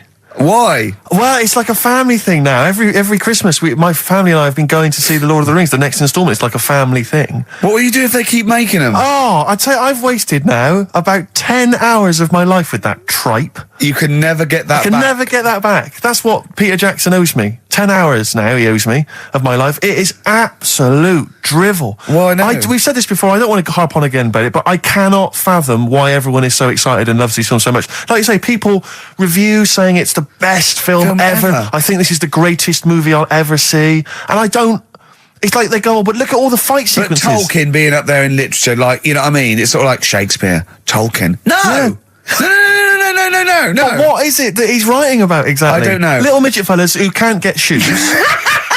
I mean, I've got big feet. I've got size 14. I can get shoes. Oh, God. Send But I off know- from mail but order. I know, it is like, it's like, Harry Potter taken seriously. Yeah. But I know who's watching it. It's like these people who are watching it are obviously nerds, people who live in Forbidden Planet. They love it. They can't believe their luck. But It's that's like, the core audience, but it's obviously bigger than that. But then it's also people who can think they have a go, like menopausal women thinking, well, I'll write a book then. the Globplin came into the cave. Exactly. Right? And they're sort of like 13-year-old sons who've never shown an interest in anything except glue, now writes Orc Yeah, exactly. on his exercise book, and so they're loving it. It's like, It's sort of uniting, bringing people together. But at the end, right, I mean, it's taken them now like 9 hours to get from one part of Middle-earth to the end, to the other end, so they can destroy the ring, the evil ring. Did they do a line? Was it? I don't know what they... Like these little Chinese fellas. And it's taken them 9 hours of their time and my life as well to get there. And at the end, they all say They do goodbye it in to each real other. time. Why did they edit it? Oh, I mean, that's what it felt like. It really, it can't have, it must have taken them less time, you know, within the sort of logic of the book to get there than it did for me to watch it. And at the end, they sort of say goodbye to each other and they all hug. So there's like, you know, there's little midget one, you know, Frida, saying goodbye to, you know, Bjorn. What are and they Benny. called in the thing? Because are they PC in it? Are they called like midgets and dwarves? No, they're called hobbits. Oh, are they? Yeah. So we should call small people hobbits from now on. That's what they are, just to make it kind of topical, and they'll like that as well. Give them sort of, you know. So if you make see it a little little, bit on the way home, if you saw a little midget fella, 4 foot midget fella, just say, excuse me, hobbit. Yeah. Okay, that's Call fine him then. Frodo. Right, Frodo. He'd like it. He'd love it because everyone loves the Lord of the Rings. They love it. No, But everyone at the loves the end- Lord of the Rings, At yeah. the end, if you ever get to the end, they all hug each other. They say, well, basically Frodo has to say goodbye to all his other little fellas, and so he's hugging us. I don't know how many of them there are, and he's hugging them, right? And it is the most interminable thing I've ever seen. It's like the music's playing. They look into each other's eyes. He hugs them. He hugs. They pull back. They look at each other again. That's like, we'll never see each other again. Then he hugs the next one, and I was just screaming. I was thinking, hug, just one big group hug. Yeah. Then we can get out of Like it. an American football team. Exactly. Just go. And they go off. Yeah, knock Not heads. each individual one. I mean, it's Oh. dragging on and God. on and on. And apparently on the DVD, there's like an extra sort of 20 minutes of extra footage of scenes he's cut out. Who's watching this tripe? Who cares? I don't know. I genuinely, Have we lost some of our popularity by slagging off Lord of the Rings? I don't care. Screw them. If you love it, if you can't live without Lord of the Rings, screw you. I don't want you as a listener. I can't fathom it. Really, Rick, it's not like I'm trying to be wayward or controversial. I can't get my head around the popularity. But doesn't Harry Potter annoy you as well, though? Yeah, but at Adults least it's reading kind of that on over the in an hour tube. and a half. Is it? I haven't seen it. And I went to the toilet 3 times during the course of the film. Really? It's unbelievable. The woman sat next to me. Sexy stuff in it, was there? Some of those little pixies with the pointed ears. It just took me back to all, Mr. Spock. Oh, all those glorious days. But it really is just. I mean, have you seen any of them? You've not bothered. I've seen one, and it was long, and I thought it was nicely filmed, and I thought, well, okay, I'll just get through it. I even think, it was just a list of, and here come the orcs. Exactly. Right, okay, we see the orcs now. Yeah. But it's like people go, look at the amazing fight sequences, the amazing immense battles. And it's true, he's got thousands of actors and stuff on horses, brilliant. But I'm not impressed by good time management. No. Well done, he's got all those people together, he's orchestrated it, well done. But it's got to be more interesting. My friend summed it up. He said the Lord of the Rings films, they're like the film equivalent of an Enya song. Yeah. And that to me is exactly right. Lots of billowing dresses, slow musical moments. That's good. People riding majestically on horses. Enya. Constantly riding majestically everywhere. Dido's taken over from Enya in that. Well, so I've got a confession to make. Go on. I like that latest Dido song. Oh, play a song. I know. I thought I'd never. I don't know what to say. Let me explain something to you about Dido. Oh, God. Biting Bottles, Richard Ashcroft on XFM. We've had an email which I suppose puts my hatred of Lord of the Rings into perspective. It says, you may have spent 10 hours of your life wasting your time with Lord of the Rings, but imagine how many hours of people's lives this show have wasted for our Yeah, that's true, yeah. I suppose it does, balance. 2 hours a week for a couple of years. We can never give that back to people. I know, it says it mounts up, doesn't it? Yeah. We should be doing some kind of community service for people, maybe popping around. Well, this is community service, isn't it? Because Karl, it makes his brain work a little bit. True. And it keeps him, from going on holiday, sort of for 2 hours a week, which is good. We spent New Year's Eve together, me and Karl. Oh, yeah. It was me and Jane, Karl and Suzanne. Her hair doesn't really look like Dave Hill, I must You didn't confess. see it when it was done, though. Yeah, she had the coat on that you bought her to say sorry, though, didn't she? Yeah. And Martin Freeman and his girlfriend Amanda, and Glyn, and we all went for a meal, and then we all went back to ours, and sort of saw in the new year and all that, and saw the fireworks, and then in the wee hours when just the drinking seriously starts, we started playing parlour games. And do you know that game when you go around, started off like with pop bands or rock bands, you have to say a band, and then they have to come up with a band immediately that starts with the letter that your band ended with. Right. So Suede, E, Erasure. Do you know what I mean? Go around. And we did that, right? And then we had to change that because people were sort of using the same ones crop up. So I said, let's do Animals. We were doing Animals. And I gave Karl one. I think Karl panicked. Do it quite quick. I want to just test it on you. Okay. Is this bands? What is it? I said... Now, what did I say? So basically, I said an animal, and it ended with E. Okay, so I go skate. Eagle. There you go. Yeah, but hang on. I think I was the third person. Right. So, think of another one. Hurry up. Eel. Yeah, I had that. Yeah, I did that one. All right. Right. Yeah, a lot of E's coming up. Elephant. Yeah. Do you know what Karl said? Go on. Ready? Yep. Egg.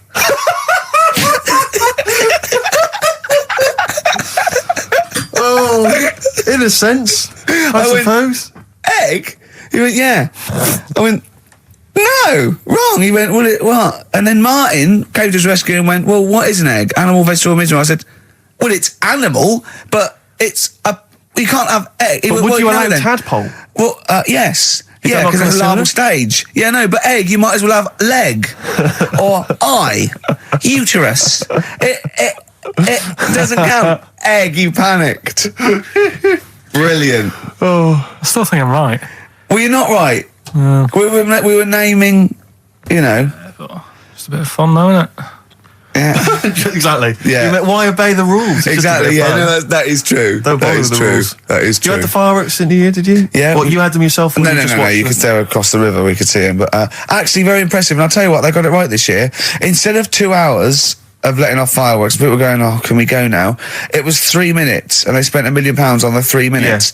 And that's it. That's all you can stand, 3 minutes of fireworks. Oh. To me, fireworks are like watching Lord of the Rings. Exactly, I've absolutely. never been impressed as a child. Never been impressed. I've never been impressed as an adult. But a big bang, a huge big explosion, that'll do me. I used to go to, they used to have little community fireworks displays at Christmas, things like that, near our school, maybe in the school or at the local kind of community centre. And I used to go along to them with the family and everything, get the sparklers, and they would have the fireworks, and that would be, and I was just bored silly. And I always thought that if the guy organising it had wheeled out an enormous firework, climbed in, gone, last one to the moon's a bender, and then shot off, that I'd have been, that'd be good, yeah. But it's just internal. Do you reckon I could take out that church? Yeah, from exactly. here? Yeah. Money on it. Go on then. Yeah.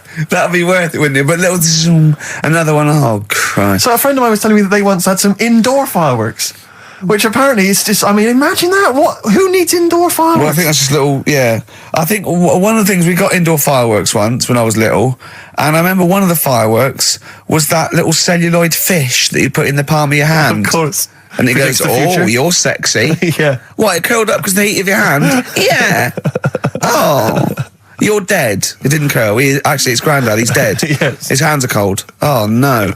That's the only way that would be... Oh, yeah. So that's the only test. How it did you can discover he was dead? We used one of those predictive fish. It came out dead. Yeah. Just flat. Yeah. Did you have a good time, though, Carl? What, at your place? Yeah. Yeah, it was a good night, wasn't it? We danced, didn't we? A bit of a dance. What, the two of you together? Yeah, Amanda had got one of those DVD films. No, straight to, DV A video cameras. camera, It goes right. straight to... DVD. Yeah, Okay. amazing, right? And Carl was doing his moonwalking. I was sort of doing some sort of jazz step, wasn't I? Sort of like Michael Jackson. I ended up jumping up on the couch with both feet and falling straight back on my back. Of course you did. I can't believe I was all right. Yeah. What's the chance of that? It's when you're drunk that you sort of like, you revert to childhood and you sort of bounce. Yeah, exactly. Yeah. So luckily... Is that DVD going to be available in the shops later this year? Track 1, side 1, the first Talking Heads album, Uh-Oh, Love Comes to Town. On XFM 104.9. Yeah. Well, I think it's Rockbusters results, isn't it? Okay. All right. Do Brilliant. you want the prizes, by the way? Not really. Not bothered? No. Right, some videos and DVDs and that, some good stuff in there. VHS hype, Couple. $4.99. Is that one about TV weather? titles, what? There's the weather one. That's going to be on telly. Donald McIntyre. Oh, yeah. That's in there, if you want that. Yeah. He reckons Donald McIntyre ripped him off because he did a thing about how much it costs to have a chimp, cheap as chimps. What was the other thing you think someone ripped you off? Rockbusters? Ken Bruce on Radio 2 is doing Songs of Phrase. He was doing that over Christmas. I take 1 week off. He's in there. And when he heard that Donald McIntyre was doing a programme about wind, he thought he was moving on Auntie Nora. Right. So the first one, will you leave the entrance to my garden alone? Right, that was the cryptic clue. The initials were GG. Yeah. That was Gareth Gates. Gareth Gates. Gareth. What would you Gareth Gates. No, but it's Gareth Gates, isn't it? So why would you say to someone Gareth? Is that like what's that, a Manchester thing when you say Gareth? Gareth Gates. Gareth Gates, Gareth Gates, the bloke who came second in Popeye, yeah, Gareth Gates. So that's the first one. What was that about getting off the thing though? Leave my entrance alone though. I don't understand what it's got to do with leaving my entrance alone. The gate Gareth, to the garden. No, Gates bit, but what's Gareth got to do with it? The second one was ignoramus. don't phone, but you can send me a message on my mobile if you want. Yeah. The initial was T. Yeah. Text us, right? Just No, it's text. The word's text. Yeah, So you'd have to say text me. text us. Text. What do you mean? No, text me. What's that? The third one was we were sharing out the male sheep and that. Right? Yeah. I got the best one. DG, right? We were sharing out the male sheep. and I Get got to the it. best It one. doesn't work anyway. Get to it. What is it? Delta Good Ram. Delta Good Ram. You were dealt a good ram. Delta Good Ram. All right. So who's the winner? We're going to give it to Stephen Gunning from Tooting. He's got all of those right. I don't know how, but well done to him, and he wins some crap in a jiffy bag. Literally. You too on XFM? Yeah. Snow Patrol and Run on XFM 104.9. Yeah, not bad at all. Not bad at all. So everyone had a good Christmas though, yeah? Really? Carl, even though it was like a little bit Lanzagrotte, it was a nice Christmas. Yeah. What was the book you read, by the way? Someone just emailed in and wanted to know. What was the book you read? It was The Governor. The Governor? Yeah. Right, okay. Did you buy Susanna a gift in the end? Which you surprised her with on I Christmas did, Day? yeah. After that show that we did before Christmas, Yeah. I was walking home thinking, oh, might as well treat her then. Yeah. Went and got her a necklace. Nice. Actually, she said she wanted a necklace, but I didn't know which one, but went and got one. Yeah. And she was happy with that. Yeah. That shut her up. yeah. But, yeah. And did she get you something? a gift back? She did get me something, yeah. See, we knew she Of would. course she would. Yeah, but the thing is, right, she got me a little Game Boy Advance to take on holiday because she Brilliant. knows I get bored. Lovely. Right? So that was good, but I was like, hang on a minute. I know how much I spent, Oh, and I know how much these are, right? But I was clever, though. When I got to the airport, I bought her to get me an extra, get her to bought me an extra game for it. Yeah. Got the value. Of course. when you were growing up, did you wait to ask your mum for sweets right at the counter so the woman would embarrass her into getting you it? What, you mean just slip it in the basket? Well, no, just wait till there's some, a stranger watching before you ask for sweets. Mum, can I have a Kinder Egg? Did you sit in front of Suzanne when it got to Suzanne, can you get me something else? Because remember I spent more on that necklace than you did on that Game Boy Advance. And the woman in Dixon's goes, oh, you better get him something else. And she goes, oh, bloody hell, all right then. Nah. She did well, though. You know what I mean? She's done well to keep you, hasn't she? Done well. Because you're such a find. You're quite a catch. Yeah, she must wake up every morning and go, ooh, I am the luckiest girl in the world. Well, she told you that the other night. What? She said the other night how good it is living with me. Oh, yeah. I said to Suzanne, it must be great, because I only see him 2 hours a week and I like to squeeze his little head. You can do that all day, every day. Does she ever squeeze your head? No. No? No. It's like that thing, though, isn't it? It's like when you work in a chocolate factory. You get sick of it, don't you? If it's there all the time. Yeah, she must think, well, I could squeeze that head any time I wanted. It's not worth it. I'll just, Yeah. What about your Christmas? My dad, I'm wondering if you're turning into my dad, because he bought my mum a bracelet. He won't mind me talking about this, because he said you'll probably talk about this on the radio, and you're right, Dad, I am talking about it. He bought my mum a little gold bracelet, lovely gift, you know, it was a lovely thing, and she opened it, she loved it, and everyone thought, what a great gift, lovely gift. He wouldn't stop talking about it. He wouldn't stop talking about the gift he bought. He kept on grabbing my mum's arm and showing it to people. Look at that, look at the gleam on that. Steve, look at the shine on that. Look at the gleam there. Look at that. Gleam. And do you know what he said the great thing about that's pure gold. He went, it's an investment. That's an investment there. Because gold, you know, it's always worth something I gold. love that when people get a gift and it goes an investment. I love it. But what? Not only does it sort of take away any of the romanticism of it, but it was the way he constantly was talking about how great a gift it was I'll that tell he you what, bought. I haven't heard the word gleam for 30 Exactly. years. Look at the gleam on that. The gleam. Look at that, look at the sparkle on that, and look at that, and it looks like rope. That's what he kept saying, it looks like rope. It looks like gold rope. And he just, and I heard it, he disappeared, we were opening gifts, he went disappear, I could hear him in the kitchen going, thinking about that's pure gold, that, Elaine, that's pure gold. I might melt that down. Yeah. John, next door neighbour, John, look at that, look at the shine on that. That's great. That's brilliant, though. But it's just, it sort of undermine the gift a bit if you keep on droning on 'cause about how great it is. if people enjoy giving, that's nice, isn't it? And you got to, you know, what did your mum say? She Well, loved she it. couldn't get a word in edgeways. That's a step up from a jar of coffee, though, isn't it? It is a step up, yeah. That's good. Oh. What about yours? I didn't get my mum and dad anything this What? time. No, because I'm always treating them anyway. Whenever they, you know, if they need a few quid, if I can help Well, them, you I do. are the gift that keeps on giving, Carl. No, but don't just go giving anything just for the sake of it. You know what I mean? Wait for the time that's right, sort of thing. Just because it's Christmas. Because Yeah, I mean, there's no better time, is there, really? no, I just was going to say my mum and dad didn't get me anything, but they did. What they get? But just some money. But I'll get them something when the time's right. Do you know what I mean? They always need bits and pieces through the year, so Yeah, I'll look after them. sure. But it was weird being away on Has anyone Christmas got a caught onto the fact that, you know, they leave groceries in the telephone box near your dad yet? No, that's still going on. Is it? Going on, yeah. Oh, that's fantastic, isn't it? That is just fantastic. So when he needs a loaf of bread, pint of milk, just goes down. Does he ever give that as gifts? Now listen, are we doing the film thing in a bit? Oh, Got more prizes. yeah. Is it better than Rockbusters?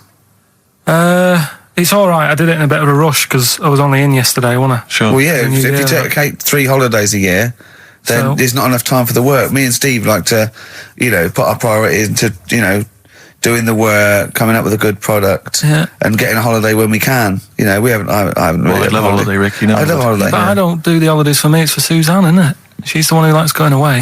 With you, I'll just go. Yeah, so I'll go with her. Do me bit. when you were playing Game Boy, right, and you'd looked in the hole, and you were reading your book. What is she doing? She'll make things seem more interesting to me. Do you know what I mean? So like when we're at the Owl and the bus driver said, "You've got an hour here," I said, "Why have I got an hour here? I go to a funeral with someone who I loved in the ground and don't spend an hour around it. Why do I want to?" Do you know what I mean? Why do I want to spend an hour looking in this? Wasn't that terrible when your auntie just shot up in all this magma? Yeah. That was terrible, wasn't it? That was the worst funeral you'd ever been to, wasn't it? But she'll I'll tell sort you, of, that would make funerals more interesting. If they just, it was a cremation and a burial. Yeah. You just put them in a volcano and they go keep 2, shooting 3, back out. here they go, wee, up to heaven. I was having a conversation with my flatmate about songs that would be inappropriate to have at your wedding, at your funeral. And it's Horny, surely that is was one. it, yeah, was what Was we it were horny, thinking. Yeah, that really? was the first one we came up with. I'm horny, horny, horny, horny. That was the first one we came up with. Isn't Robbie Williams' Angels one of the, Yes. Biggest and ones. I think Wind Beneath Your Wings, yeah. I think is apparently quite popular. oh yeah, that's play that on Auntie Nora's, can't you? Bit of Boston. Yeah. A bit of who? Busted? Boston, Oh, more Boston. than a feeling. Right. It's much more than a feeling. Boston, more than a feeling. XFM 104.9. Well, another big moment here. We've had Rockbusters. Now we're going to have Carl's film quiz thing, isn't it? Yeah, it's a film quiz thing. I've done Planet of the Apes, right? Because one of the things we did in Lanzarote, went on this tour with sort of 3 northern blokes, and they didn't really know what they were talking about. Joking. You're do you mean? joking. Northerners not know what they're talking about. You're having a laugh. No, they'd obviously sort of not had much luck here, right? And thought, let's go over to Lanzarote, buy some vans, right? Get people in it. We'll do a tour of the island. And whenever someone asks the question, like, what year did the volcano happen? They go, "Oh, we'll take you to the visitor centres. You can read about it there." So they never actually answered anything, right? So they were useless. But one of the things that they told us was that Planet of the Apes was filmed in Lanzarote, Right, okay. right? That makes sense. A bit of it. Well, does it? Does it make sense? Well, what do you All right, mean, well, maybe does it was, maybe it wasn't. Okay, anyway. No, I mean, if they wanted to show sort of an Aaron, sort of barren, sort of post-apocalyptic sort of subject, choose where you went on holiday. Yeah. Obviously. Yeah, but when we were there, well, he took us to this sort of beach, and I said, "Is this where they did it?" And he was like, "Yeah." I said, "What? Right there, yeah." And I watched it, and I couldn't see where I was. Yeah, you know that if you watch a film from 1968 and you've been to the same No, place, the you're new not one. going to feature. You're The not new going to see you in the back walking along the beach. It's a new one, new Planet of the Apes. Oh, it was a recent Planet of the Apes, Yeah, you mean? that's what they said. Yeah, Right. right. So I thought I'd sort of. Now that sounds a little bit more far-fetched. I'd have thought that was probably a lot in Hollywood. Yeah, Well, I don't anyway, is this the current Planet of the Apes or the old one you've done? current Planet of the Apes. This is the recent one. All right, there'll be a question at the end of it, so listen on that. Is this entertaining to anyone, this? I mean, just take the last 4 minutes of conversation. But seriously, Rick, who cares? I don't. Do you? No. I don't. DVD's selling well. Exactly, what do I care? All right, come on then. All right, so Planet of the Apes. Question at the end of it. Listen and win some stuff. All right. Hey, where am I?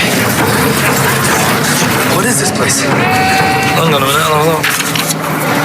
According to the Lanzarote guide, we've been dropped off at the volcano bit. Apparently there's 36 volcanoes here to be seen. I hope you don't mind my saying, but this is a waste of time. I know what you mean. Don't know why they need 36 volcanoes. Just keep one. Fill the rest in. Like a car park or something. Excuse me, guide. Why's the bus dropped us off here? What's so special about this place? Well, according to our holy writings, that is where creation began, where the Almighty breathed life in the time before time. It's amazing, that, isn't it? All this has been stood here for years and years. What about the coffee shop there? Is that old, is it? Well, nothing. You're out to rip us off. I raised about £4 for a coffee there. Always ripping people off. That's what annoys me with these trips. You get us in the middle of nowhere, we die in a thirst. Well, I'm not able to do without. The reason I've come here, I believe this is where they did Planet of the Apes, innit? Love monkeys. Especially the ones in Planet of the Apes, because they talk and that. Talking monkeys can't exist. Joking, aren't you? Of course they can. Getting up to all sorts of stuff. I read about a monkey the other day who worked on the railway. Right? There was another one about a chimp that did a bank job and went off to Spain to sort of... Shut up! Oh, yeah. What is that? Little monkey fella. It's come from that little coffee shop. It's been serving coffee. Now that is worth paying £4 for. No, you're teasing him. I'm not teasing it. It's working, isn't it? It's serving the...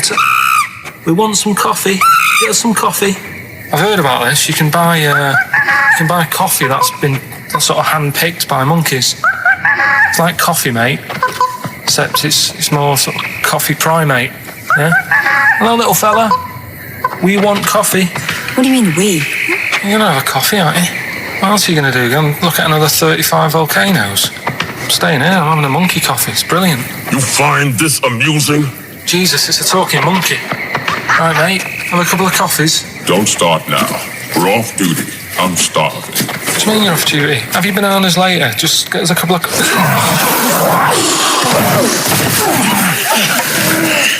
I understand that you're tired and you've probably been on your hands all day. Just forget the coffee. You go and get some lunch. After you've got some coach, you lazy ass. You damn human!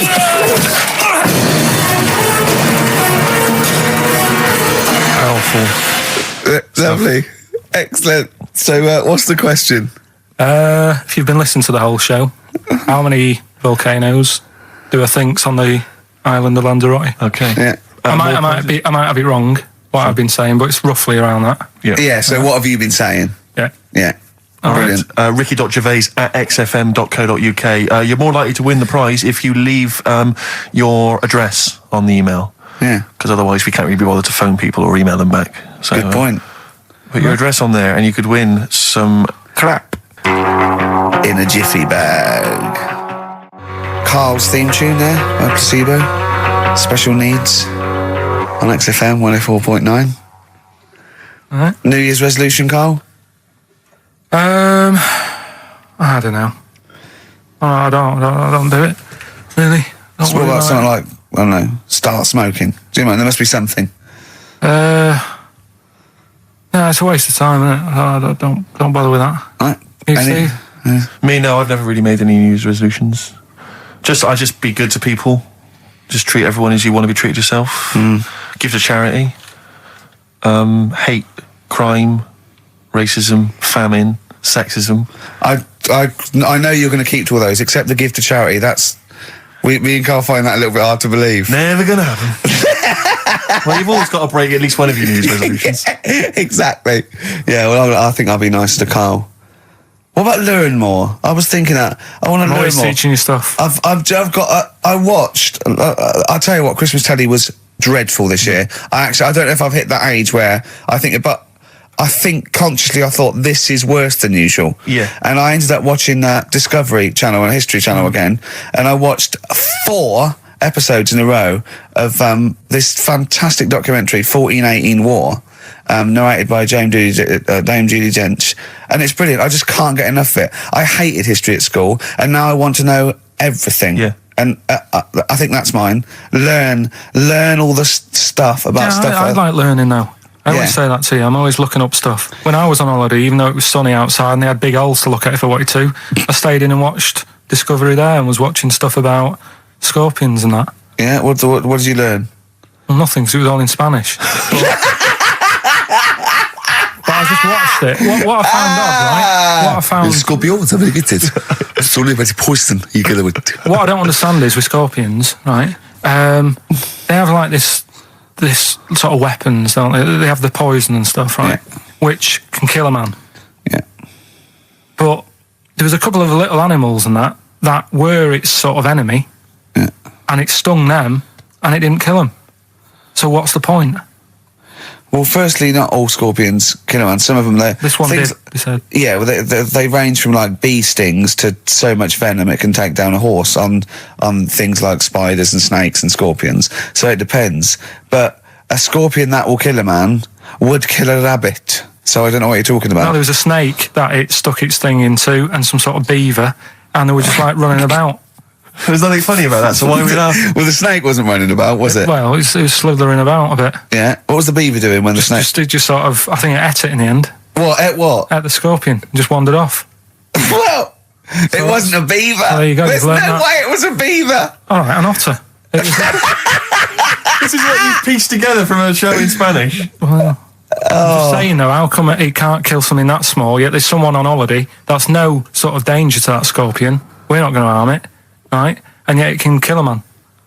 So you Shut say, up, but I Carl. don't believe it. Shut up, mate. Seriously, this is gobbledygook. Taught you something again though. That's what I'm No, saying. what have I'm you always- taught us though? What is that? What is the fact that's come out of that? A scorpion can kill a man, but the beaver was dancing with a snake. Then it Well, ate that, it. you do that That's all the not time, a fact. though. You That's put not a everything fact. down. New Year's Eve I taught him something, right, about dead people. No, you know, the things that taught me. I was saying you're talking shite. He says they found out your soul weighs an ounce. Your soul. Yeah, your soul weighs an ounce. Right, who found this out? I read it. Your arsehole weighs an ounce. Yeah. There's no such thing. A soul weighs an ounce. You're talking drivel. All right. Have you got any monkey news? So what did they do? They measured. They weighed someone who was alive, and they will wait for you to die, then weigh you again. There was someone Now you've who- lost an ounce. Yeah, our soul, it must be your soul shooting off to heaven. It was someone who was really ill, and they said, we can't do anything for you here, but we've got a bit of an idea that we want to do. We've been wanting to do this. Stuck him on some scales. He said, right, you weigh 9 pounds and an ounce or whatever, because he was wasting away. He died, 9 pounds. Right? Fine, well, that's proof if proof be needed. Talking shite. Monkey news, we might as well leave it. Now, come on, No, come on, tell monkey news. No, it's nothing that great, really. Is it worth playing the jingle? Quickly? Go on then. Oh, chimpanzee, that monkey news. Right, it's about a monkey. 2004, 4. It's about this woman monkey who was born in 1834. Right? Half monkey, half woman. No, not true. It happened, apparently. Impossible. It was in the Daily Mail. Right? Okay. The Victorian ape woman was her name. Yeah, I christened this thing Victorian ape woman. Well, we thought Sandra. No, I'm calling it Victorian ape woman.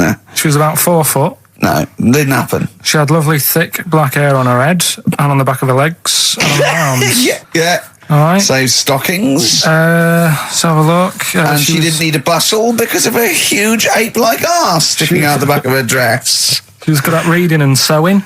Well, it's good because they didn't have opposable thumbs. So she could speak 3 languages. yes, She was human, monkey, and monkey human. 20 offers of marriage. Does that annoy you, Steve?